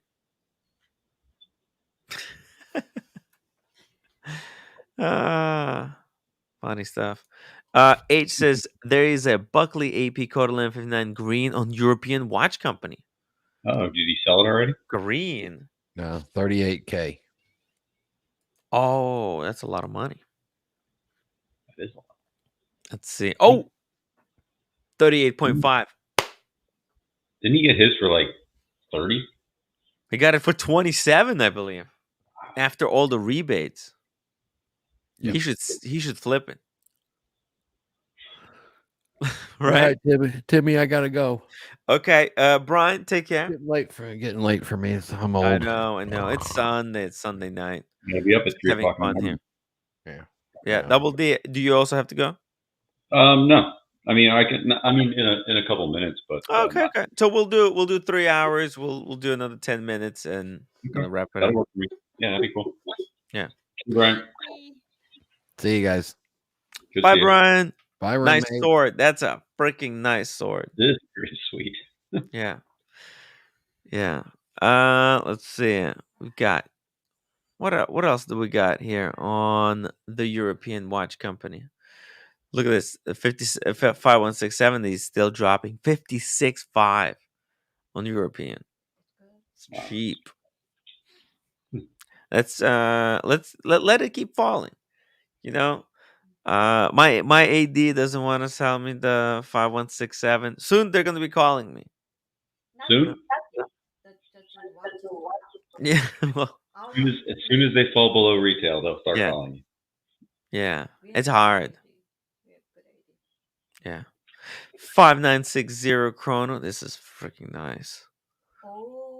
Oh, there's a Lange. Oh, that's really good design. Do you remember Double D? At one point, you almost pulled the trigger, right, on the perpetual. It was, I think it was a perpetual. It was very, very, yeah. But was it like this? Very similar to that, yeah. Somebody bought it before the stream was over. Yeah. Remember that? Wow. Yeah, it was platinum for 50,000. It was like 50 grand. Yeah, this is white gold though. I just didn't have. I mean, I just don't have $50,000 to put into a watch, no matter how good of a deal it is. Are you going to add like a super high end complication sometime in the future? Super high end complication, like a perpetual calendar. Like no. look, you have the Breguet, right? You are that kind of a watch enthusiast. There's some Pateks. What about an annual? Maybe not perpetual. What about I had an annual? I had a JLC annual calendar with a moon phase for a while, and I liked it. The complications don't do as much for me as the history and just the overall style and aesthetic of it. So like, I feel like that GMTs, and I feel like that's enough complications for me. Like a moon phase, I'd like to add a moon phase. Other than that, okay. Not no, I mean, I don't go after complications really. I don't mind them. I like them, but I don't have one in mind that it's like, oh, I need to get a perpetual calendar, Langa or something like that. Because if I really wanted one, I'd trade trade Breguet, trade, some of the other things in and I guess get one. But I see. Yeah, no, I understand. Me too. I like simple watches. The simpler, the better. But some people really want that next level multi complication piece. They want the flyback perpetual minute repeater, motherfucker. And Right? They want, yeah. That's the fun part about the Breguet is it's the least complicated watch you can get. It's a two-hand watch. Yeah. But yet when you look at the dial, it looks super complicated. Like it's got so much going on. But it's a two-hand watch. There's nothing going on in that watch whatsoever. It's kind of fun. Hey, Sean, welcome back. Where are you reporting? I'm at my what do they call it? The stomping ground where I typically hang out. Gonna go somewhere, grab a cup of coffee or maybe a drink, and I was gonna go to Hideaway, but it's a little bit too busy there. But you know what? I'm gonna go to Hideaway. I wanna go to. Yeah, I'm gonna go to Hideaway. But hey, I heard Double D was saying that he wants to get a watch with a moon phase. One of the nicest longest that I saw was the Lange 1 Platinum with the moon phase, and it was absolutely beautiful. It was gorgeous. Yeah, those are beautiful. Oh man, it was, and I don't recall what size your wrist is, but I think it's about 38 and a half. What is it? 6.5 inch wrist. Yes. So I think 38 and a half mil case. Perfect. That's perfect. It's perfect for you, right? Yeah. Yep. Did you guys already show that? Did you guys pull that watch already? Did you guys take a look at it? No. Where is it? Lange 1 Platinum moon phase. Lange 1 Platinum. Oh, look at this doggy here behind the. Look at this dog. I'm gonna show you guys. Platinum, right? Yeah, I'm gonna show you guys this dog too. adorable dog here. Buckley in the chat says Tim Wright black tie exclusive. Look at this party. little guy. Oh Look at this my little god! guy. How cute is he? Look at that guy. Staring at me, making him feel awkward, Sean. So cute. Look at him. Unbelievable. All right. Wow. Okay, Buckley says Tim Wright black tie exclusive party in Manhattan, May 2024. Let's make it happen. No cameras and rules of strict black tie apply. Get to work, guys. If you want to be on the list, it's the event in May. We're gonna do it. We're actually gonna do it. Why not? Where at? What was this event? It's a black tie event in New York in May. Watch event, right? Yeah, yeah. It's a black tie wristwatch event. Okay. It's wristwatches, but with black tie on. Okay. What? So first. Oh, there you go. That's the one. That's the piece. Yeah. You see, these pictures don't do it justice. You have to see it on somebody's wrist. Yeah. These are still amazing pictures. I am literally blown away by how incredible this watch is. It's amazing. The platinum with the silver dial and the blue on the moon face, the contrast. It's just absolutely beautiful. It's dare I say a perfect watch, Sean. Yeah. I think it suits Double D perfectly. Double D is an athlete. There's nothing extra on this watch. This is jacked. Yeah, this watch is absolute pure class. Like this watch. Yeah, it's classic right? look. And the back of this watch looks like the back of his head. Boom! Look at it. Turn around. Yo, it's I've never had the perspective of back of his head, but I have to say, thankfully, we'll take that as a compliment from Tim. But Timmy, sure. It's incredible. This thing, there's nothing flashy about it, but all the right ingredients are there. It's just a solid piece. It's pure class. Double D, this is you, because you're not into flashy stuff, right? But this is you. He's anti-flash. He's everything but opposite. I'm not anti-flash, but flash has to be done in the right way. Yeah. You know, not just for the sake of flashiness. Oh yeah, that's right. He does have a Santos belt. Yeah, the same one Sean does. Yes. Mine's gold. Yeah. Which one is that? You have a Cartier Santos belt, right? Yes, I do. Yes. Yeah, you have the stainless steel one. I have a brass one. Yeah. I had to get it to go with my my Breguet because I didn't have a gold belt buckle. Because again, not flashy. So when you buy a gold watch, you have to now buy accessories to go with it when you don't have any gold. Oh, Hermes. I'm not on that level, Sean. Nice. I can't. It goes with the white stitching of the so the white stitching on the leather, and then with the gold. So you have to match it goes up, with your sunglasses too, with the gold rims. Yeah. Hermes. Man, but Sean, this is a great target to go for. It's a great piece. Yeah, it's a great piece, and by the way, for your black tie, what are you gonna wear? Oh, I have it right here. Boom. What? I wear my badge, Ron. No, what? No, I'm not talking. I'm talking about the watch. Oh, the watch.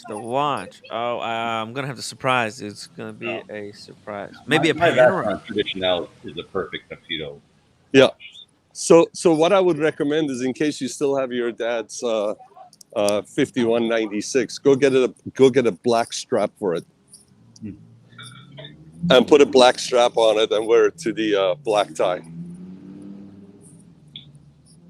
Oh yeah, that's a good one, Tim. Well, you could do the Grossman too, I guess. It's a little big for the Grossman is not a black tie watch. A black tie watch supposed to be like a total dress watch. As much as I love the Moritz Grossman, I don't see it as a black tie watch. Now, interestingly, like this thing could be what you have on the screen right now. That could be, but I think the Grossman with the dial and all that, and especially with the leather strap, the color of the leather strap that he's got, it needs to be a little bit dressier. My only problem with this watch, Sean, is that if I were to get this, it would be too close to my Vacheron, and I'd have to get rid of my Vacheron, and that one's too sentimental to me. So, but your Vacheron, but your Vacheron, but you can get this in different color. Yeah, no, but I thought your Vacheron is gold. It's white gold. My Brigade's yellow gold. Yeah, my Brigade's yellow gold. My Vacheron is white gold. Well, what about you get it in the rose gold? Boom! No excuse. No, this no, Timmy, this one platinum only. That one platinum. It's just It's not this. It's not the same. It's cleaner. It's not the same. It's not the same. But I don't mind it on rose gold. I think it's pretty. I mean, I like it. But not. It's got to be platinum. That dial, it's such a moon. It's a moon dust texture, and you see where these two dials overlap. You see that? That is those edges here, those corners. They're to a top. How are you, my friend? Like they're cut so perfectly. You can look at these corners under the loop, and they're just so perfect. So, guys, what should we drink? What should we drink? A Negroni. Let's get a Negroni. You want a Negroni? Okay, we'll drink Negroni. We'll do a Negroni. You people in Negronis, man. I tried one for the first time. I'm not sure for it. No. What would be your favorite drink, David? I mean, double D. Daytime drink? Is it like a nice I like a Tanqueray and tonic or a let's get a gin like a cucumber one. Hendrix and tonic. How about the French 75? That's with gin, right? Sure. That's good stuff. Timmy, French 75 or should we go for French 75 is great as well. I like it. Let's do that. Today was a hot day. French 75. Yeah, let's do that. Perfect. One of my good friends takes Hendrix gin, which is already cucumber. Gin. He infused it with more cucumber. Yeah. It's just amazing. It's so refreshing on a summer day. Hendrix is my favorite too. Yeah, it's good gin.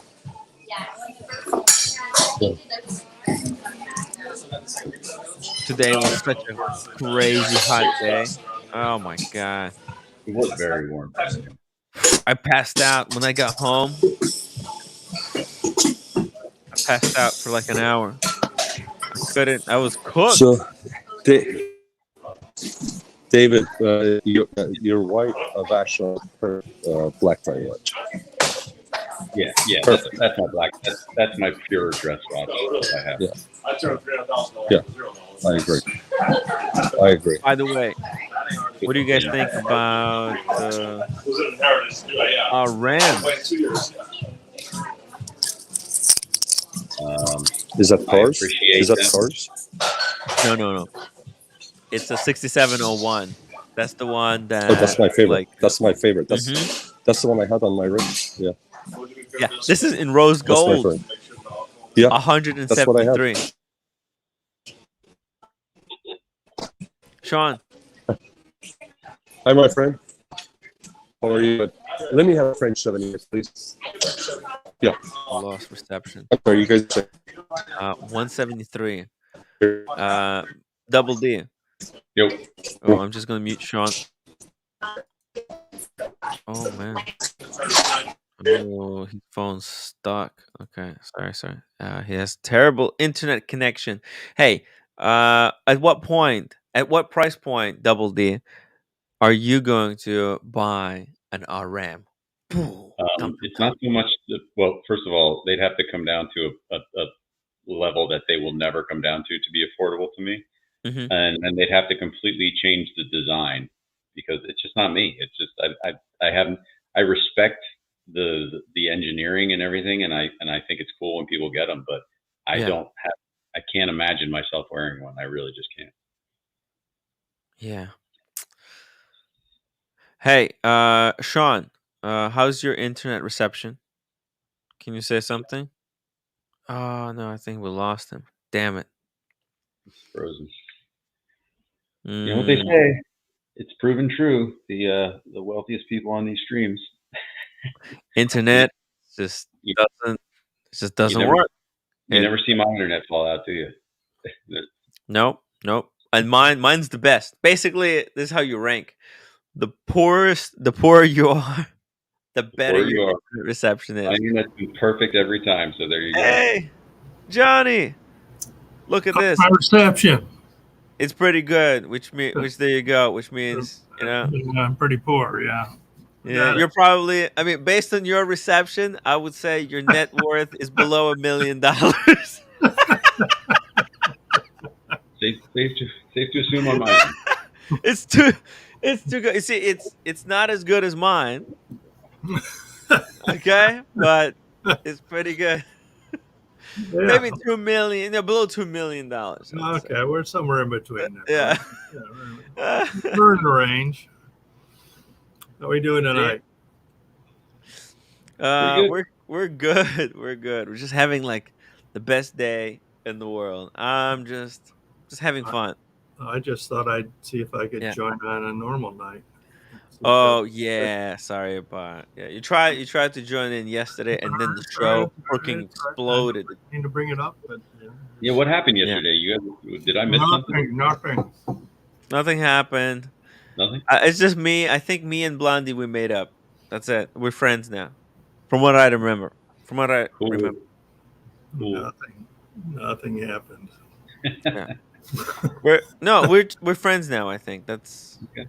I think we settled our differences. So cheers to Blondie come back. Blondie come back. No, but we're just taking a look at this Richard Mille that's dropping like a stone. Okay, I need it to drop a little bit more. Okay. Right, yeah, exactly. Your internet is too good. You're not in this price point. I am not. Yes, correct. I brought this up because Sean was on. So let's get a different watch on here. Is this better, by the way? Oh yeah, it's a lot. Okay, very good. Hey, Johnny, how are you? Hey, Sean. Yeah, good. I always feel elevated. Oh my God. Sitting around with you. Cheers to you, my friend. Thank you. Cheers, Sean. So going back to the RM, I was Double D. If you, I would say you have to try that 6701 before you completely put an X on that watch, because I was just like you. I didn't care for it, and my buddy here that has the watch place, he put it on my hand. He says, "Close your eyes." He put it on my hand, and it just felt so good. At the same time, I was pissed off at myself because I was liking it, because I was so against RMs. It was just unnatural for me to like it. But the 6701, the rose gold is just absolutely beautiful. As much as the design is very industrial, it just sits so well on your wrist. It's beautifully made. If I were you, I would try it. Now the price point is just too crazy, right? That's the problem. Yeah, I'm with you. I mean, like you were saying, the price point has to come down to a level that's not realistic. Now I'm going to ask you a question. What would that price point be for you to pull the trigger? For me if there was a watch out there that I needed to have, and like I would do anything to get, and I would have to max out like whatever I could afford and trade in a bunch of things, it's probably still 100,000 below, because I'd have to get rid of a bunch of stuff, and but yeah, I could never break the 100,000 mark. It just would never happen. Yeah, I'm with you too. I think that's the sweet spot for me for this watch, but it's not going to get down that low. Probably the lowest it's going to get down ever is probably about $130, $135 maybe. That's the retail on it, I yeah. believe. 130. But there are other models, older models that may go down. They may go very low. They may go to down to 50,000. Would you guys pick up one of the older, uglier Richard Milles for 50K? No, I mean, no, and I tell you how I look at it. Mhm. I rather not drive a beat up old German crappy car and pick up a brand new Econo box from Japan. And Yeah. I look at the same thing with these watches. You don't just buy it for the brand. You have to like the watch, right? Otherwise, why get it? You'll never be satisfied. Yes. yeah. Yeah. If you're getting it just to have the brand name, yeah, it's not a good because then you're settling and everybody else is going to have a better model of that RM and you're not going to be happy. So it's a terrible, terrible reason to buy anything, Ever not since just the I was watch. ever since I was a child, I was in love with just the fluted bezel, the look of a Rolex, Mm, Datejust, whatever you want to call it.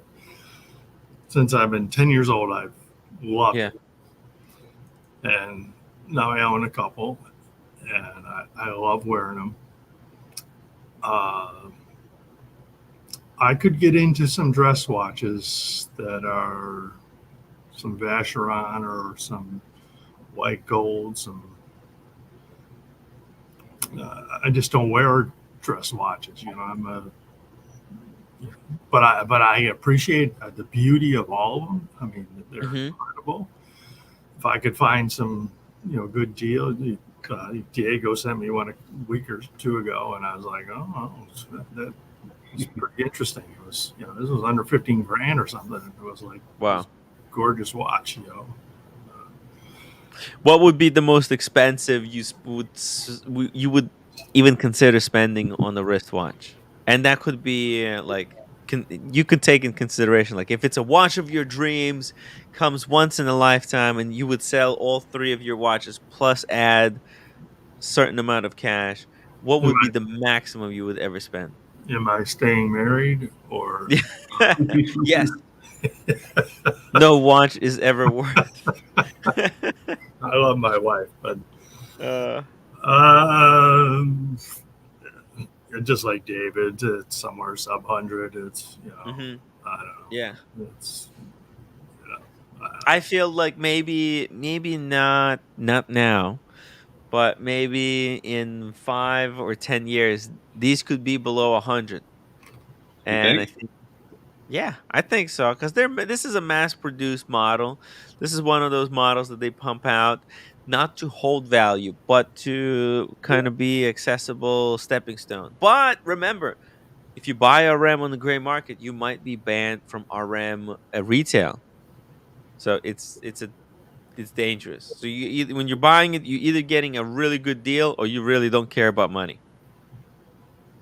So I there you think go. it's an interesting story of how long that continues. Mm, When the when the when the buying frenzy is in place, these guys are in control.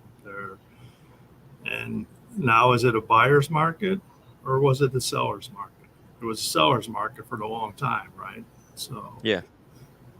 So the question is this, guys: if they give you no, nothing out of your pocket, they give you an option to pick this watch or a platinum datograph. Which one would you take? And that's the problem I'm having with this watch. If let's say the price drops down to 100, 110K, at that point, what else can you pick up for that watch? yeah, At that what other watch you That can price pick up for point, that yeah. price point? Yeah, yeah. Yeah. There's a lot of interesting stuff there. right. Because you can pick up a Longa for about 100G right The now, reason you get an brand new. RM is because it's the more expensive thing of like it's more expensive than Patek's, it's more expensive than Lange's. That's the reason people buy Richard Milles.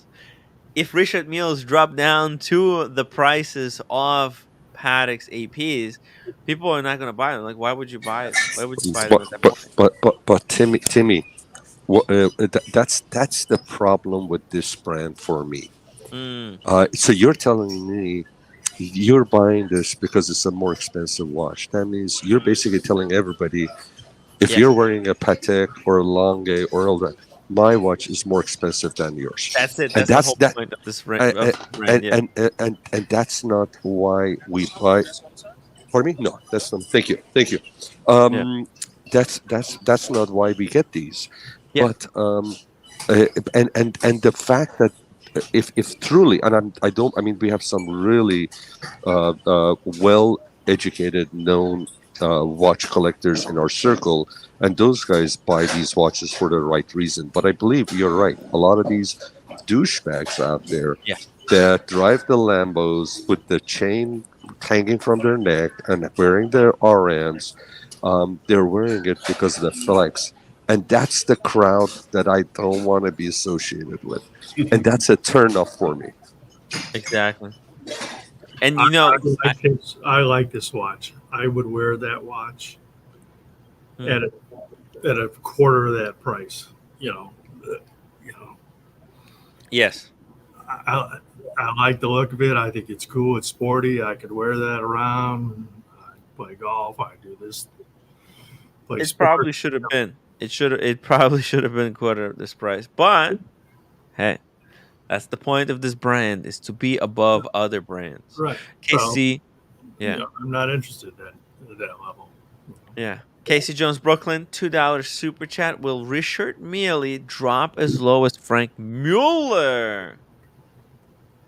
You know, I wanted to show you guys some of the Frank Mueller's new designs, and the audience and some of the people on the panel, they fucking rebelled. OC can't stand Frank Mueller, and there was some other people too. So whenever I tried to play the Frank Mueller's new releases, everybody's just like, turn it off, stop, we don't want to see it. It's terrible. But Frank Mueller, they're doing some good work. They've been doing some stuff. So I'm really impressed at Frank Mueller's updates. So yeah.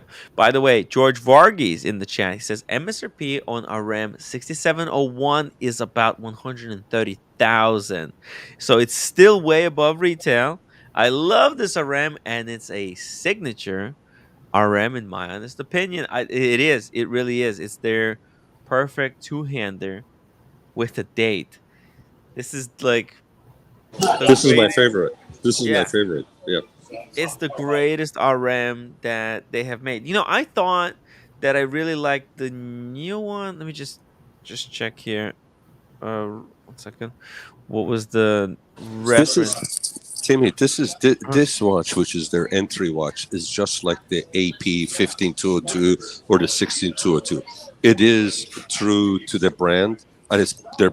To me, it's their most pure, best looking, in all aspects, It's the best most design wearable watch. too. Yeah, it I is. thought It is.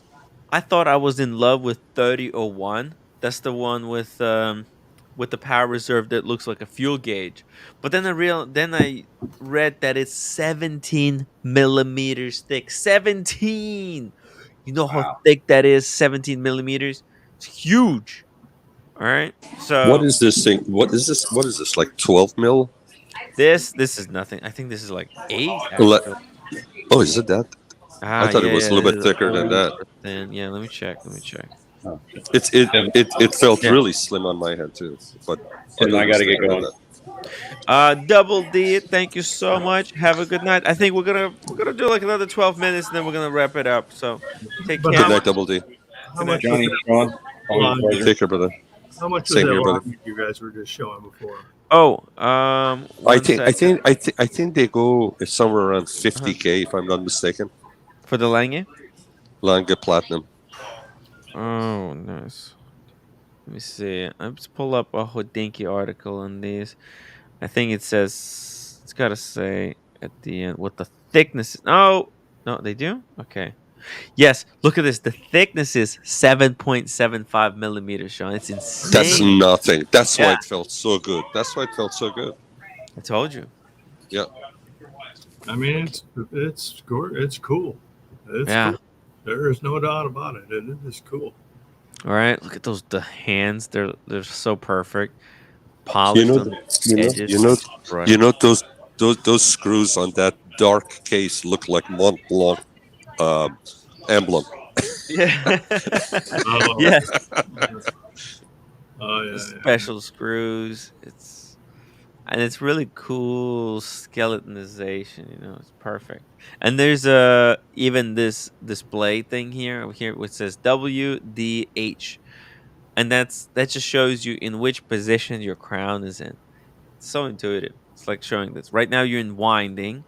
Then when you pull it out one notch, it goes to D for date. Then you're changing date. And then H for hands. So you pull it out to the end, you're in hands mode, and then you're setting the time. Freaking brilliant. And it's completely unnecessary. But for non-watch people, this it's incredible. It helps them understand how the watch works because a lot of people they don't remember this stuff. Like normal non-watch people, they don't know what winding, how to set the date. It's complicated shit. George Vargas, $10 super chat. The Richard Mille 6701 rose gold blue dial is definitely the greatest watch ever made. Engineering, refinement, and excellence. Enough said. That coming from George Vargas just sealed the deal. Yeah. That just added an extra 30K to the price of the value of Phew. that one. Wow. I am in no position to argue with George. Let me try to pull this up. The blue. No position to argue with George. Oof.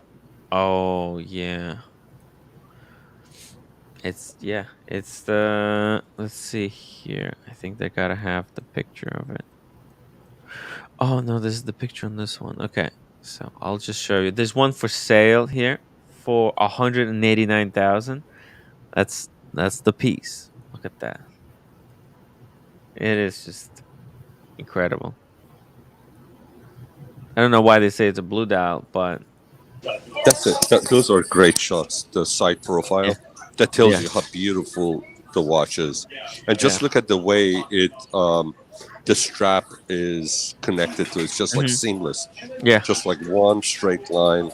Beautiful. Yeah. The There is side profile is beautiful. the case extends Yeah. into the rubber strap Yeah. here. Yeah. And unfortunately you do need to go to Richard Mille to take off the strap, but whatever. What I appreciate is the simplicity of the design, right? There is no crazy lines. There's no like Hublot. If you look at Hublot, they're trying so hard. Like they're putting in all of these flashy things, just like look at me, look at me. It's just like a child crying. But you look at Richard Mille, right? It's very sophisticated. I would guess. I guess I would argue with you a little bit, but you Mm, look at the dial and you look at the numbers. mm. It's pretty wild. It's not a classic watch. It's a. But it's so sophisticated. Look how classy it's done. I think they're great. They're beautiful, but Mm. they're pretty wild when you look at them. Really. No. What I mean is, if you look at the case, right, and the case and Yeah. the size of the case. Let me show you for comparison, right? Let me show you what other watchmakers do to try and get attention, right? So if we just go to, for example, Zenith, let's just go to Zenith, right? That's a competitor, Yeah. right? What is Zenith doing? They're trying all kinds of different funky stuff, right? Let's Yeah. see it.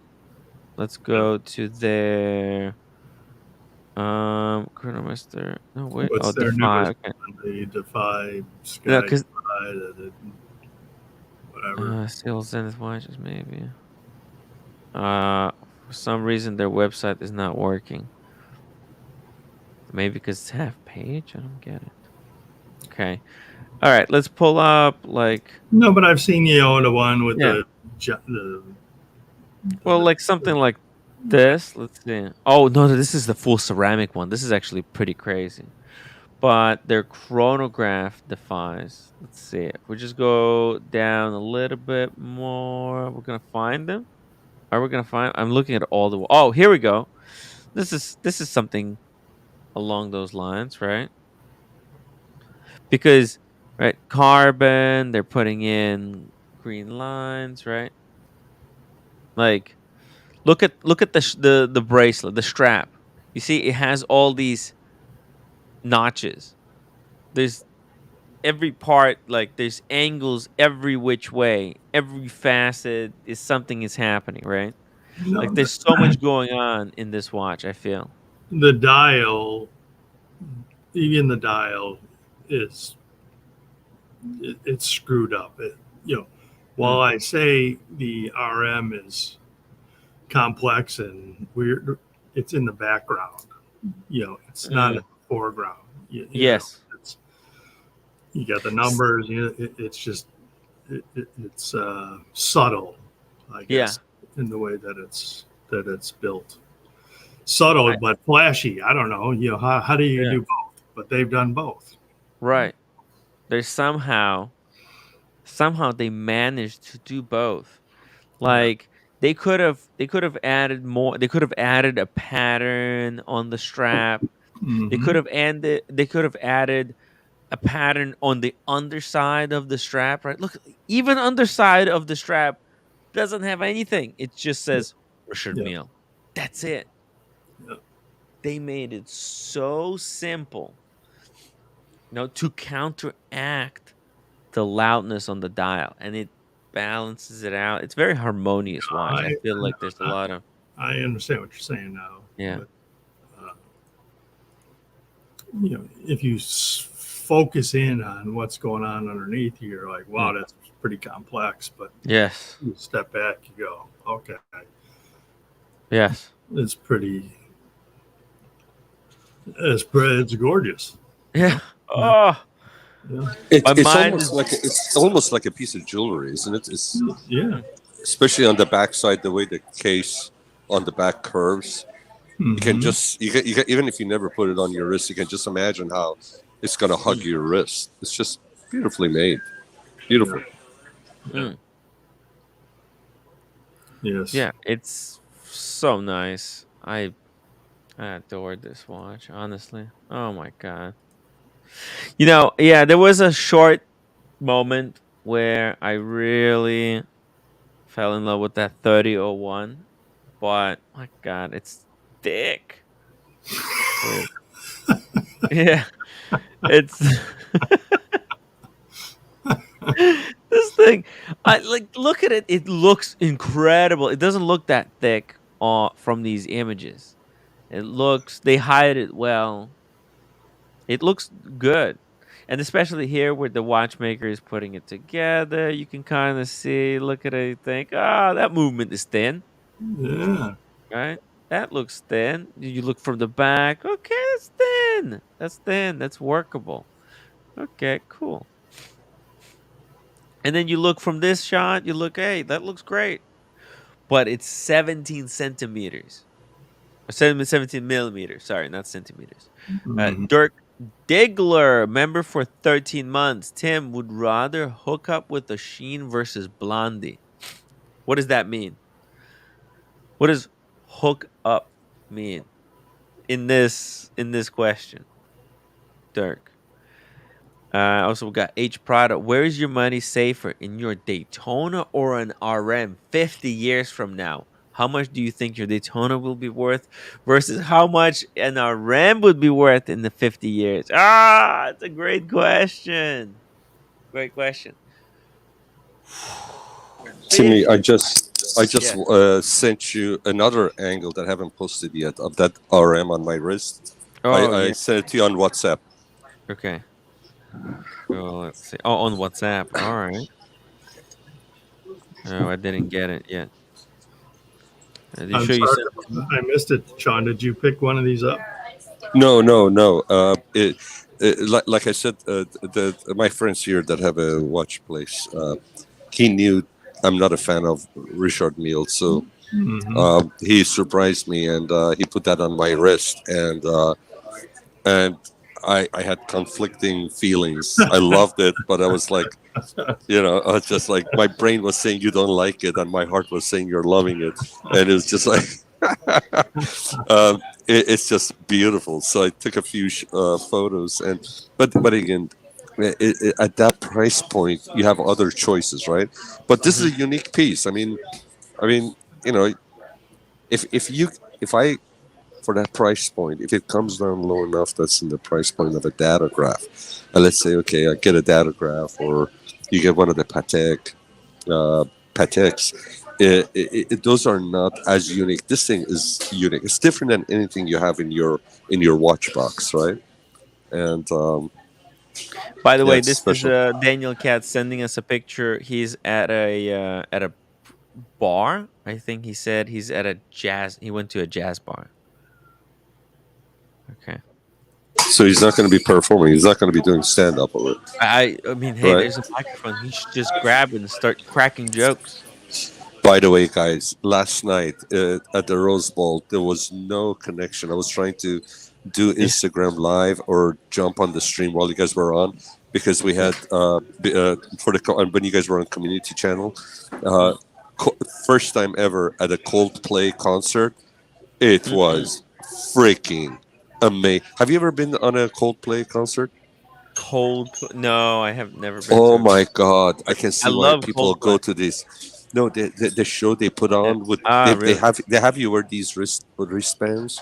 They're multicolor LED lights, and then it's controlled. So Mm. during the concert, different songs they have these things flash different colors, and Mm. it's just unbelievable. The show was great. The visual effects, it was just like unbelievable. Totally Uh, hooked on it. Diego M says, question for Sean. Does your friend at DuPont sell vintage lighters? Looking to buy one on eBay, but would rather buy from reputable dealer. Great question. He once in a while comes across some nice pieces. If you tell me what it is that you're looking for, I'll send it to him. I'll let you know. But that's not his thing. He sells brand new ones, but once in a while he'll come across some older stuff. Just text me the specifics, and I'll forward it to him. Mm-hmm. There you go. Cool. James the Advisor. Sure. Sean is a real man. Don't go. Look, Viva La Vida is a pretty good song. I liked it. It's because you look. Yellow's cool too. Yellow's good. But yeah, but it's amazing. First of all, you know what? The guy, Chris Martin, from the minute he walked on to the minute he walked off, he seemed like he was having as much fun, if not more than the audience.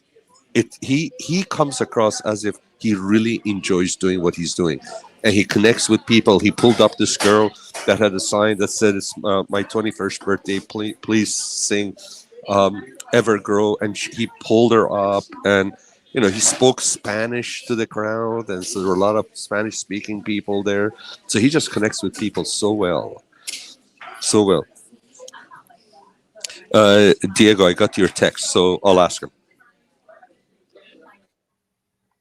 There you go. Yeah. And how much do you think those go for? Maybe I would consider one. It's some, in the long I, future. I don't know. It could be anywhere from 250 on upward, depending on Oh, what it is, 250, like and up. 2,500 or No, 250 no, bucks. no. Oh, $250 250 upward, and bucks. upward depending on what it is. It could be Yeah. if he's picking something that's really special, then it's gonna be more. Did you get that picture, by the way? No. Oh, wait.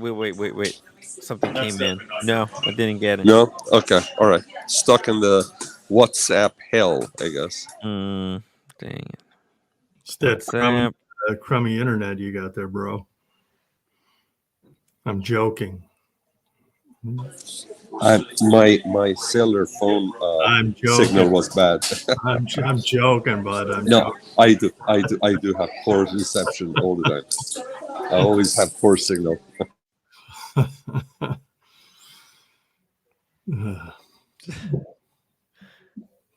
DC and the Timmy correctly reading the super chats is down to about 30%. Look, people need to write better super chats. Some of these super chats are written with poor grammar, and it makes it very difficult. Or with like confusing grammar, people trying to squeeze too many letters into into a short super chat. It's very very difficult. But yeah, hey, this Richard Mille, I'm down for a Richard Mille. So you were going to show me the 30 or the whatever the one you like. This guy here. You never showed the watch. Oh no, I did show. Oh, there you go. Yeah. Okay. Boom. Yeah. What do you think? You like it? Mm. Let me see. Maybe they have a different angle. I texted it to you, by the way, too. So in case you get it on. Oh, okay. I know you don't like to get those on text, but. Yeah, I mean, at least maybe I'll get it. Oh, okay, this time. Oh my god, it's a good look. 1 second. Check it out. Oh my god. It might be made for you. You see the side? I mean, I don't have another one. John, this It's is a just flush. perfect. It's Yeah. just flush. It wraps around you. It's not a small piece, but it's a very good. It's pretty well. Oh, we're losing you. Sean, hello. I'm going to give you a little bit of a rodeo drive. Damn, we lost him. But what do you think? What do you think about that fit, Johnny? That's gorgeous. It looks a little small, but small. No. But it's perfect. It's perfect. George Varghese, $5 super chat. Timbo RM 67 or 01 or FB Jorn Vagabondage. Your thoughts? Let's pull these up. Actually, let's see here. I mean, Emmy looks gorgeous on his wrist. Absolutely. Isn't it beautiful, Johnny-O? Yes, it is. I'm going to give you guys a little bit of a visual on rodeo at nighttime with the lights on. So here we go. Ready? So here. 1 second. Here you go. That's me. Hello. Sir. Who's the good-looking guy? Somebody behind me?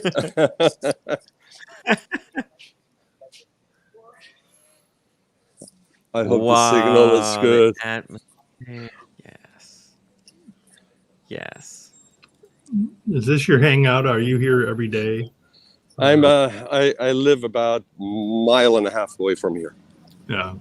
So this is it's on the way to work, and this is where my drugstore is, where I go for my haircut, and restaurants, cafes. Yep. My watch buddy that has a watch store here. So freaking beautiful. But what do you think about this comparison? George Varghese is asking you that Richard Mille or Vagabondage. Which one is the Vagabondage? That's the FB Jorn Elegante on the left. I would go with the RM. I love the Elegante. I love the case. I love the way it's made, everything about it. But I prefer the RM. Prefer the RM, okay. I'm sorry, I'm going RM on this one.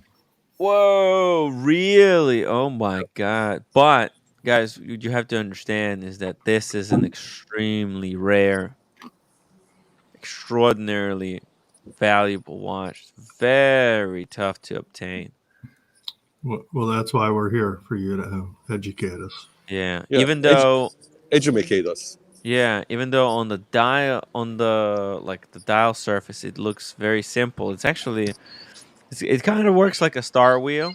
It's a very special dial. You see the hour in the border. That's your hour, right? And then the entire dial goes in the circle, pointing at the minute. So right now you can see here, so it's showing it's 1:35.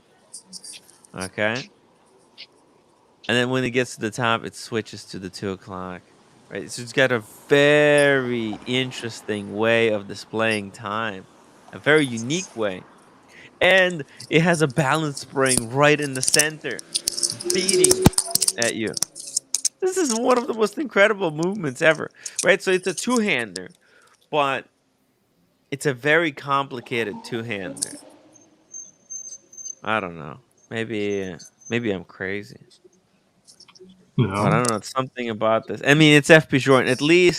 It's at least head-to-head battle. These are, in my mind, these are at least equivalent. It's what makes the world go round, right? Yeah. And this watch literally goes around circles. Mm-hmm. Yeah. Yeah. It's one of those elegantes um that's not uh quartz.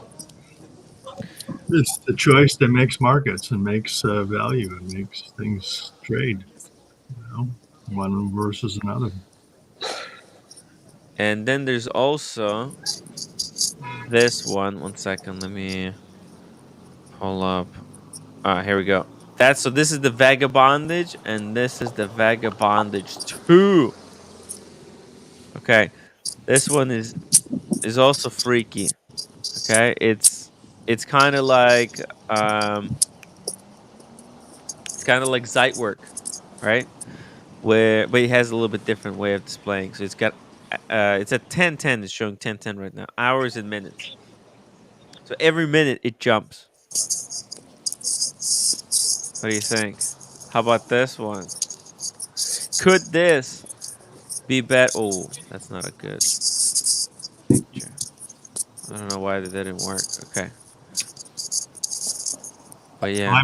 I am just judging visual. I am not. Yeah, just visual. I mean, that's at this point, that's all it is. It's just I'm not two. judging, Yeah. you know, the design, the quality of the movement, the incredibility of the design, and the complication that's going on. Oh my God, Diego in the chat says FP Jordan all day. But Johnny, what do you think? FBJ all day. And what was it? What was his comment? I'm sorry. Diego, and listen, if you're asking me FP Journe or RM, I would say FP Journe all day long, no doubt. If you're asking me the between the two watches, I have to say 6701. If you ask me between any other RM and that FP Journe, then I'll probably go with that FP Journe. But between these two is 6701 for me. There you go, 6701 for Sean. Wow. And damn, the thing this is, is a you very can, difficult choice, Sean. I mean, look, I mean, for you, it's much easier. I'm very divided on this one. So let me ask you a question. Yeah. Can you wear the 6701 with a pair of black jeans, flip flops, and a white T-shirt? I think you could. Can you wear that RM 6701 in a beige suit, black shirt, no tie? Can you wear that? Yes. Can you wear the FP Journe with the suit? Yes. Yes. Would that FP Journe look good in jeans and a white T-shirt? I don't think so.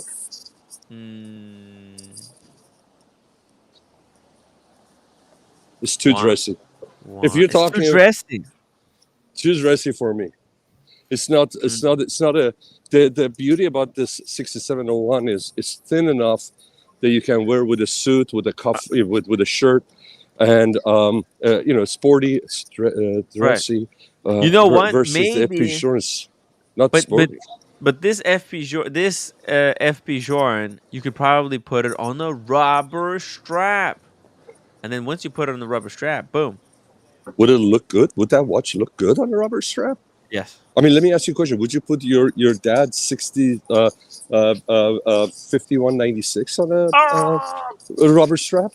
No, come on, Sean. That's not a fair comparison.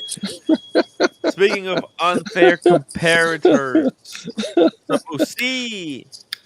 Johnny O, Sean, Tim. Oh, see, Good how are evening. you, brother? Doing great. How you doing, OC? Good. It was actually a nice day today. It's I supposed to be know, good for the right? next few days, surprisingly. Thank God. Oh my God, I passed that. I had such an amazing day. Got home, fucking took a shower, passed out for like an hour. I didn't want to wake up to do this show. I thought I should have slept. I should have just taken the Who day can off. blame you? Fuck, I have to rent. I have to pay the rent. Today is the first. Fuck, I didn't send the money. Oh shit, I have to do it now. It's a Sunday. You can do it Fuck. tomorrow. Hey guys, I'm gonna take you guys inside Wally's, which is where I get my booze from. I'm gonna get some Ozul. Oh yeah. You Good see old the eye candy? Did you see the eye Ozul. candy? Did you see the eye candy? I put that. No, we I missed didn't it. see it. Oh look! Damn it. Take off the Full watches. screen, brother. Pretend like nothing's happening. Let's just everyone be cool. Be Everyone cool. be cool. Be cool. Let's go inside. I'm gonna. Oh. Oh, look at the doggy. Ow, ow. By the way, OC. Yes. The Richard meals are dropping on the gray market. They're dropping. I know. They're getting pretty dang close to retail, aren't they? Yes. Wait, what happened here? Oh, okay. They're getting very close. There's some really cool ones too. They're starting to. No, what? Bubba Watson? Oh shh. Can you really say $260,000 is a deal? Maybe it is. I don't know. Ask Tim G. Fucking emergency. Get Tim G on the phone right now, right this second. We have George, and I'm sure Boston is in the chat too. A lot of RM experts. No, they've been FP joining us.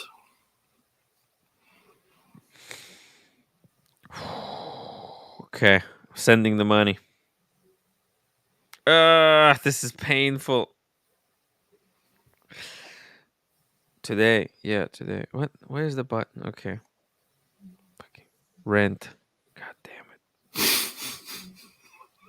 it. Bank account back to zero. Now we're starting from scratch. Tim's so poor he doesn't even have a bank account. He just keeps his money in Zelle. Yeah, why would I even take it out of there? We'll see. Oh yeah. It's just credit cards to pay the bills. That's it. That's it, man. I won't remind you of the Carolyn Martin payment either. Oh shit. Oops. What payment? Oh shit, that's right. Oh yeah, okay. I'll start working on that. I'll start all the super chats from this point on go towards Carolyn Martin payment plan For a watch that you didn't even want. Why? Or didn't need. No, I want it. I want it. I love it. I love it. This is a great watch. You haven't worn it once. I wore it. I wore it like a handful of times. I just don't want to scratch it because I might have to resell it. I might not be able to keep it. You're gonna drop. If you want to buy it for $5,000, it is available for sale right now. They're gonna drop every day until it's worth $2,000, just like the Black Bay 58. Don't tell me that that's what's gonna happen. Speaking of dropping, Daniel. Dropping. I just came from a jazz event. She was really good. And I just want to say I prefer the RM2 on Sean's wrist. Oh, look at that. Look at that. Lily What's Frost. did you get on the stage and crack a few jokes while you were at it? No, I was just a humble pine there, and she was great. She was like Amy Winehouse sober, though. She was Okay. really good. She belt out. She could be Carnegie Hall material. She was really good. Wow. Okay. One of the songs was a 1920s thing, "Wild Woman Get No Blues." Loud women get no blues. Wild women. Wild women. Wild women. Yeah. Yeah. Yeah, it was pretty good. Yeah, because they got too much going on. That's right. Yeah. I They're won't too. give examples. I won't give examples. Yeah, like Blondie, right? She's wild. She never gets the blues. Quiet. Her life is always an adventure. Whatever happened, I like Blondie. Too bad I it's the hope. same adventure on the repeat. Sorry, what were you saying, Daniel? Yeah, whatever. No, I'm just saying. It was a great event, and I'm heading back, and I'm going to sign out because it's too noisy. I don't have my ear. Oh, okay, Daniel. Thanks for letting me on, guys. I'll No talk to you later. problem. Hey, is that Daniel? Yeah, no, but he It left. is, or it was. Yeah. All right, No, guys. wait, he still is. Hold on. He still is. He didn't leave. He doesn't know how to turn it Hey, off. Daniel. He's stuck. Actually, you don't know how to turn it off. So let's just No, go. Oh, where's the watch? I'm wearing nothing on my wrist. Okay. Oh, okay. I thought you That's got a robbed mistake. for a second. No. Guys, I'll grabbing a. investigate before something happens. Okay. All right. I'll talk There's to you a later. there's a big red button that says kill stream. Press that. Don't right, press that. Oh, baby, yes, please. Okay, I'll talk to you later. I know where to touch it. Take care. Okay, Daniel. Damn. Okay, got some Uzul. Oh You're gonna my see God. the Can you young ring? lady. The young lady's gonna show me some Chateau Pichon, some of the older stuff that they just got. So we'll see. It's boxed, so you can't ring the bell, right? Unfortunately. Damn. Okay. Hey, OC, what do you think about these FP shrines? Are you digging them? How much is it? How much is it? These? How much is that? Like that entry level one right there. So this was made. Look at this in 2004. Back then, let's see. Do they have the price here? Back then, they wanted 86,000 Swiss francs for it. In 2004. No, wait. In 2002. 22. I guess 2022. I'll say this: the FP Journe is classier and dressier, and the FP Journe, and the Richard Mille is sportier and hypier. Yeah, That's about it. This one is very limited. I think. Let's see how many models of this one was made. They say availability exclusively from FP Journe boutiques. Okay, so they're probably It's not really saying much because pretty much everything is. Yeah, but that's nowadays. But I think back then there was not more than 50 made. I bet maybe even less. This one right here you're showing is different than the one that you had in the previous picture. Yeah. This is the number one. It's like number one, right? So this is a lot plainer. Yeah, plainer. But it's very complicated as well, as you can see. It's like an Urwerk a little bit, right? It's got this window that travels around the dial with the dial. Hey guys, the nice lady that was helping me with the drink, she's a watch lady. She's into watches too. She has a beautiful tank Cartier tanks. Can we take a look at it real quick? Oh, there we go. That. They're all going great watch. So that's a round. You're watch geeks. Sorry. What the hell was that? Was that bracelet with it? They're asking what's that bracelet? It's Kenzo. What's that? Kenzo from Runway Kenzo. Kenzo. That's a Kenzo bracelet from Runway Kenzo. Stylish. This is Michelle. If you guys are at you come to Wally's. She's the one to see right there. Hello, Michelle. They're saying hello, Michelle. Take care. Bye-bye. You take care. Bye-bye. All right, guys. So which one are you guys talking about? Well, I'm just introducing. Which one OC is liking?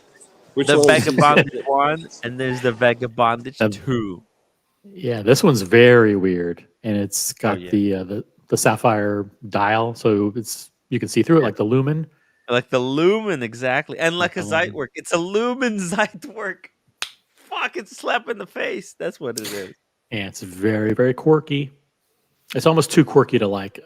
It's almost it just crosses the line from being quirky and likable to quirky and ugly, I think. Unfortunately for me. This is FP Jordan ripping off Lange to their face. So which one would you take? Which one would you take, OC? Oh, for me personally, I take the Richard Mille every day. Yeah. Wow. Yeah. Here, look at this, guys. Murcielago. And then Huracan. Lambo crossing line. Oh my god, it's All right. insane. So Rodeo Drive. I'm gonna go down to the parking structure. I may lose you guys, okay? It's hard to believe, Tim, we will be there in 24 days. How is that possible? Oh, we're doing the Cannonball Run too. What were we thinking? Yeah. 24 days. I can't believe this month is going to be insane. What did we commit to do? What did we commit to do? Might not and my schedule is worse than yours. My schedule is worse than yours. You're a psycho. You're taking this way too seriously. Just relax. So I'm driving the car that we're going to be taking to Vegas, by the way. That's going to be yeah. We need to figure out who's riding with who and who's driving. It's going to be fun. Well, yeah, we're going to have. Oops, you got it. We need All two right. cars. Well, four of you guys going to be with me, right? 4? Yeah, I thought we were going to take 2 cars. Really? We're going to. If it's only 4, we could probably all fit. Yeah, but I know there are people who are going to be in Los Angeles who are going to want to come with us last minute. They're like, well, we want to ride with you. Floor P1 go down. We need to make that list. Is Red Shovel in LA or no? Red Shovel is in LA. Yes, Air King Band is in LA. Air King Band, you and me. That's it. So That's plus it. Sean, that's 5. That's it. That's and the 5 people. Cars is flying. Cars is flying. And yeah, that's the list. Negroni didn't make it. Lolex, we can put him in the trunk. Worst case scenario, we It's put a him really underneath. small trunk, though. It's a small trunk. Lolex can fit underneath the cup, the cup for the for the gasoline. Negroni isn't riding with us. Negroni, are you coming with us? He can drive on the roof. He can just. What about Lord? Is Lord driving with us, or is Lord going separately? I don't know. Yeah. George Varghese, is he going from LA or is he going from the Northwest? Let us know, George, in the chat where you're going from. Who else is in LA? Who else is in LA? In LA, Alex. Alex is going to be flying there, I think. Okay. Alex is a smart guy. Watchaholic. Alex Watchaholic. Who else we got there? Oh, Al should come out just to say hello. Al, the guy who has the Pepsi, the really 1675. Unfortunately, we don't have a car big enough for Dirk Diggler, so he will not be riding with us. But we hope to see him in Vegas. Yes. Yeah, is he coming to Vegas or is he pussing out? He doesn't have the backbone, right? No, he's definitely coming. He had such a great time last time. He lasted one day though. He can't. He was can't a schedule. last. That's the thing. He's a premature ejaculator, as they call him in the industry. What about your buddy, Mr. Morgan? Oh, AC Morgan. AC! I got to reach out to AC. He's coming. He's at the dinner. Right. Yeah, but we got to meet up with him in LA. All right, I got to reach out to AC Morgan and see where he's going to be. If he's going to be in Palm Springs or LA, he can come up to LA. Yeah, he can come. He can chill with us. Yeah. You're welcome. All right, I'll reach out to him. I'll reach out to him tomorrow. Times the human construct says Lolex can fit in the glove compartment. That's true. Lolex, come back. Come on. That's not nice. Come on, guys. Jeez. No, I know. Enough of the jokes. This is not a comedy show. Serious Watch Channel. I'm trying to be serious here. George is flying in. Okay, smart man. Yeah, there are a lot of people arriving in Vegas on Thursday. And so there are people they're so excited to go to Las Vegas. They're actually going on Thursday. So we will be driving in Friday morning. We'll meet them, and it's going to be crazy. They can give us the lowdown on what's going on logistically on the strip, with the scaffolds being there and the grandstand being built for the F1 and all that stuff. Yeah. Did you see? And we were talking yesterday. U2 kicked off their concert, their residency at the MSG Sphere. I don't know if you saw pictures or video of it. It's insane, that place. Yeah. Yeah. Fuck. Who's playing? U2 was playing there. They're not playing while we're there though. But I got to reach out to. I did reach out to somebody who's reaching out to somebody about connecting with Ed Sheeran. We're talking to his people about meeting up with him. OC. Yes, Sean. Can't hear you. No, reception doesn't work. He dropped his AirPods. Oh, OC, can you hear me? Yeah, we can hear you now. Okay, cool. Hey, question for you. Have you been to a Coldplay concert? No, but you went to one yesterday, right? I know. I was telling them. I mean, I've never been to one of their concerts, and it was the best concert ever. I mean, it was just amazing. The amount of money they spent on putting on the show that they did, it was just amazing. I took some videos. I'm going to be posting it. Visually, sound wise, everything was just fantastic. It was just great. Where did they play? They played at Rose Bowl, which is Rose Bowl, shitty venue to go to. It was the worst. Getting out of the parking and everything was just the worst. But the concert was fantastic. I would go again to Rose Bowl if they're playing. But it's not a great place. It's not the best venue for it. Yeah, they usually don't do concerts there. Cool. Glad you got to go. Yeah. Sounds fun. Freaking expensive tickets. We got comped. We got comped, but we got a couple of tickets. But my God, those tickets are expensive. By the way, you know who also is playing? Oh, never mind. Who else? Sphere? Never mind. By the way, OC, look at that. See? Yeah, it's expensive. These are fucking highly, highly coveted. Desirable. What are you looking at? Vagabond Platinum. Man, are you selling those? Did you buy stock in FP Zone? No. What's the deal? Just. You're in love with that watch. That's great, man. It's an interesting piece. Now, why Vagabond? Why did they name it that? Good question, right? I don't know. But probably because it's just they're going on like this sidetrack journey. Just going into nowhere, no man's territory. Okay. I see. Okay. Makes sense. It's cool. But they're totally ripping off Lange. Anyways, any other watches we should take a look at? How much is that watch, by the way? That was 300,000 on European Watch Company. Oh my God, jeez. I know. Are you serious? Yeah. Yeah. Holy moly. Outrageous, yeah. Oh my God. Outrageous. Wow. Let's see here. Crazy. Oh, and by the way, OC, I don't know if you know, but yeah, there you go. Akrivia partnering with Louis Vuitton. Final nail in the coffin. I saw some Instagram posts, but I didn't understand what it meant. I just saw the Akrivia name, and that's it. I didn't see a watch or anything. Reshepi. Akrivia, Reshepi, our boy, has sold out. Is it a done deal? Must be if they announced it. Yeah. Wouldn't it be funny if they came out with luggage? He didn't come out with a watch. Oh, he was luggage for them. Puke. I will puke. And a cologne. That's right. Reshepi cologne. Reshepi fragrance. That's the disgusting thing.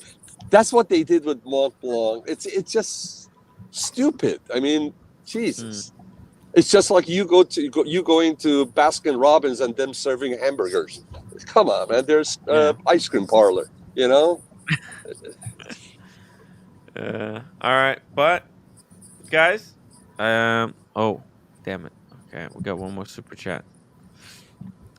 George Varghese, $5 super chat. Timbo, your Hold on. I have to do this for Georgie. I have to do super chat, bad boy. Bad boy. Bad boy for life. Hey. Asking for a friend whose last name is Advisor. Timbo, your favorite Hublot. You know what? I like those classic fusions.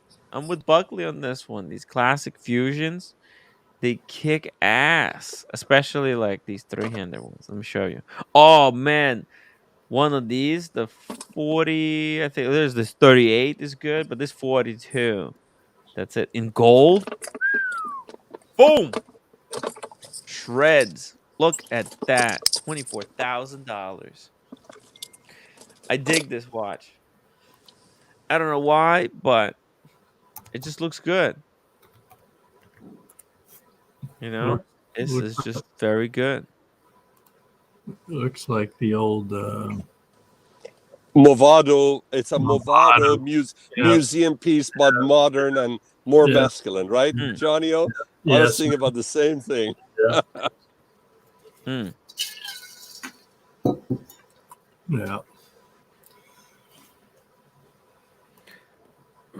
I love the classic fusion, Mm-hmm. but I also like the one, just to remind people of what we were looking at. Where were we? In Philadelphia? Philly, yeah. King of Prussia. Actually, Right. we're going to Philly. We're going to Philly this week, right? Maybe, sure. Yeah, this is what we looked at. This is the Richard Orlinsky. Richard Orlinsky special edition. What is this? What's the name of this? Big Bang? Big Bang, yeah. Big Bang, yeah. Love it. With those facets. Love the facets. Yeah. It looks like Fucking crumpled great. foil. Looks cool. That's cool. Very cool stuff. George Varghese, $5 super chat. Timbo, your favorite Frank Mueller, asking for a friend who likes to drive a BMW while streaming. He probably shouldn't do that. He can get me into big trouble. But okay, we'll let it slip. Who's that guy? Who's driving while streaming? I'm don't listening know. to you guys. I'm not streaming. I'm listening to you guys. Yeah. Exactly. I didn't see any driving. I thought there was just a video replay. What was the question? What was the question, by the way? Oh, hey, I'm pulling it up. Frank He Miller? wants to know what's my favorite Richard Mille. And actually this topic was shut down a couple of days ago, so here it is again.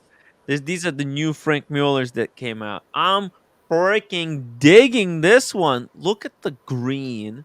Look at the applied indices. It's ultra thin. Freaking this new generation of Frank Muellers kicks ass. This is the ultra thin one. What do you think? I like it. There you go. That's my favorite.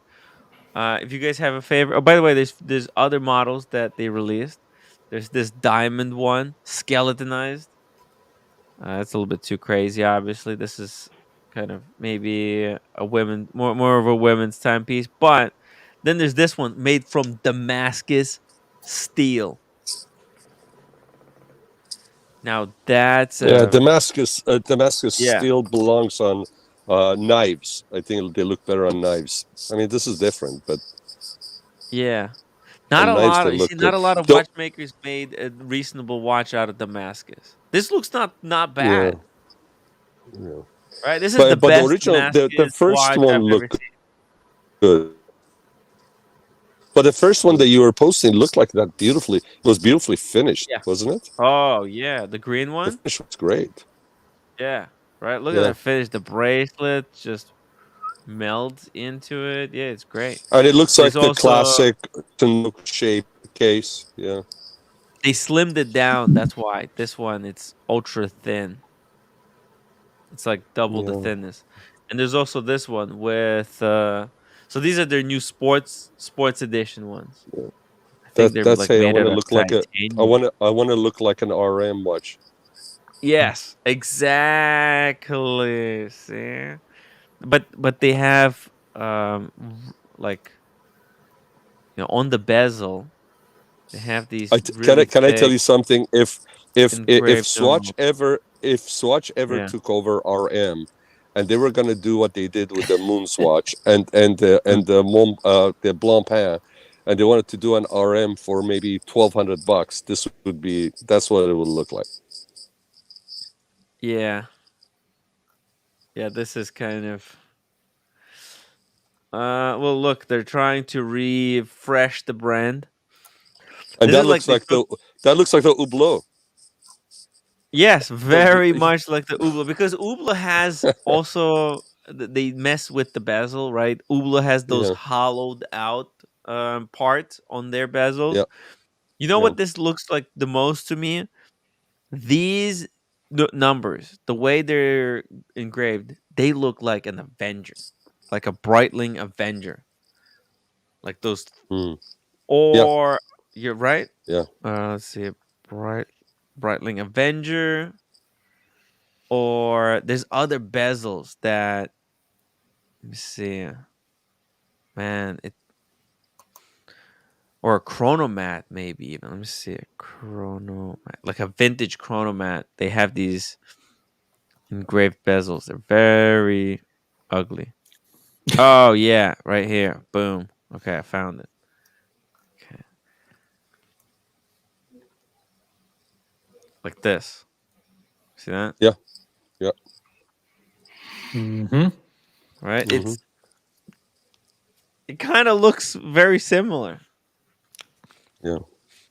Yeah, even with these screws on the corners. But hey, it's a new refreshed, it's a new look. Maybe there's some How much people who are are they? gonna Like be 20, interested. 25 grand? How much are they? I'm not sure. Actually, I didn't listen. They're expensive. They're not gonna be cheap. They don't actually even have the pricing for them yet. This is a pre-announcement. I bet they're gonna be on Hodinky very soon, and we'll see all the pricing and details. Man, the Then there's classic these. original Frank Millers were so nice, man. They were just beautiful to touch, to wear, Mm. to look at, and it looks like they're just chasing right now. Well, that's an interesting move. What is that thing in the middle of the dial? Yeah, that's the Did running you see that second. thing? That's the Tourbillon Yeah, running seconds. Yeah, that's interesting. it's really well done. Look at that, and the logo the logo is on the Tourbillon, so the logo moves with the running seconds. It's kind of insane. My mind is freaking being blown. And they But this got is the. so expensive. This is them trying to compete, by the way. I think with Ulysses Nardine.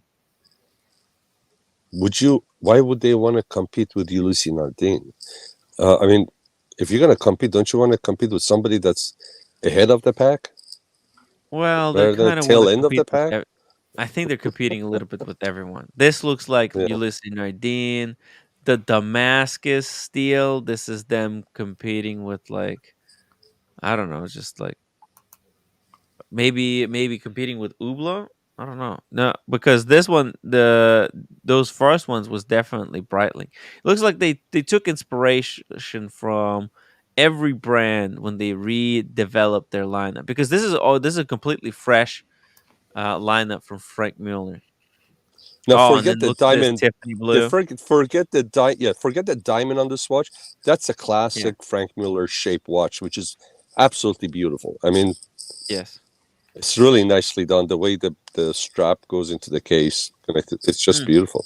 Oh, it's beautiful watch, right? Look at all the diamonds. They're Yeah, gorgeous. And then all the applied Tiffany numbers.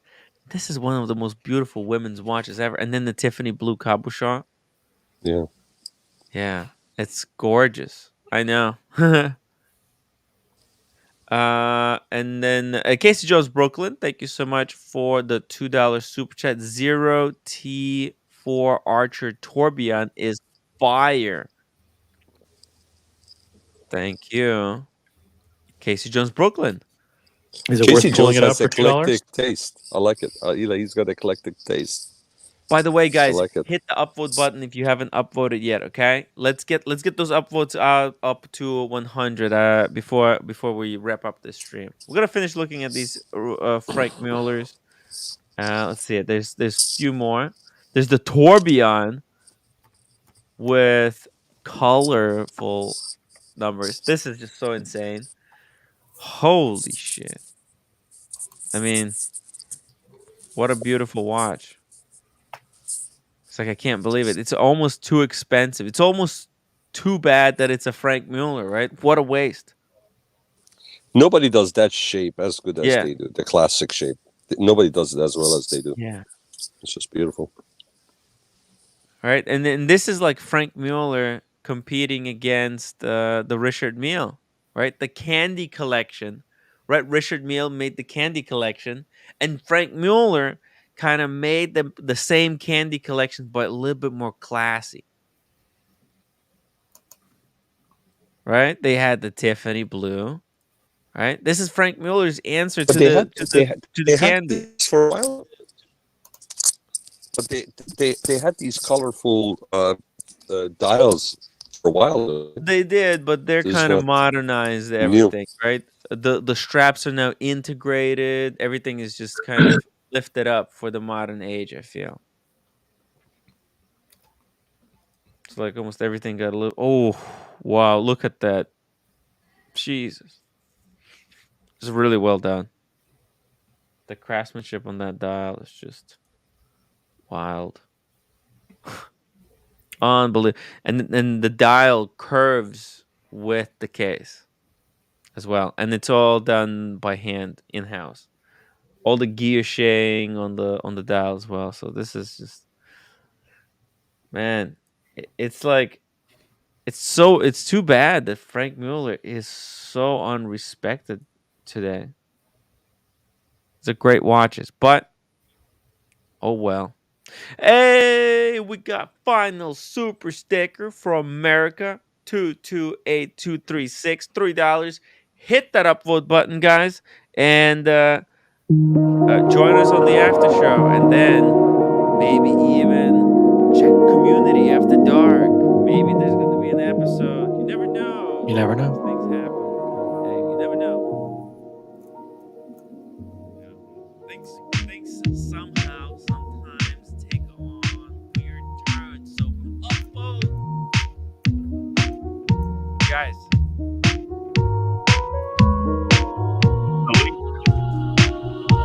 I see you later, right? Okay. Signing out. Tim Wright signing out for the night.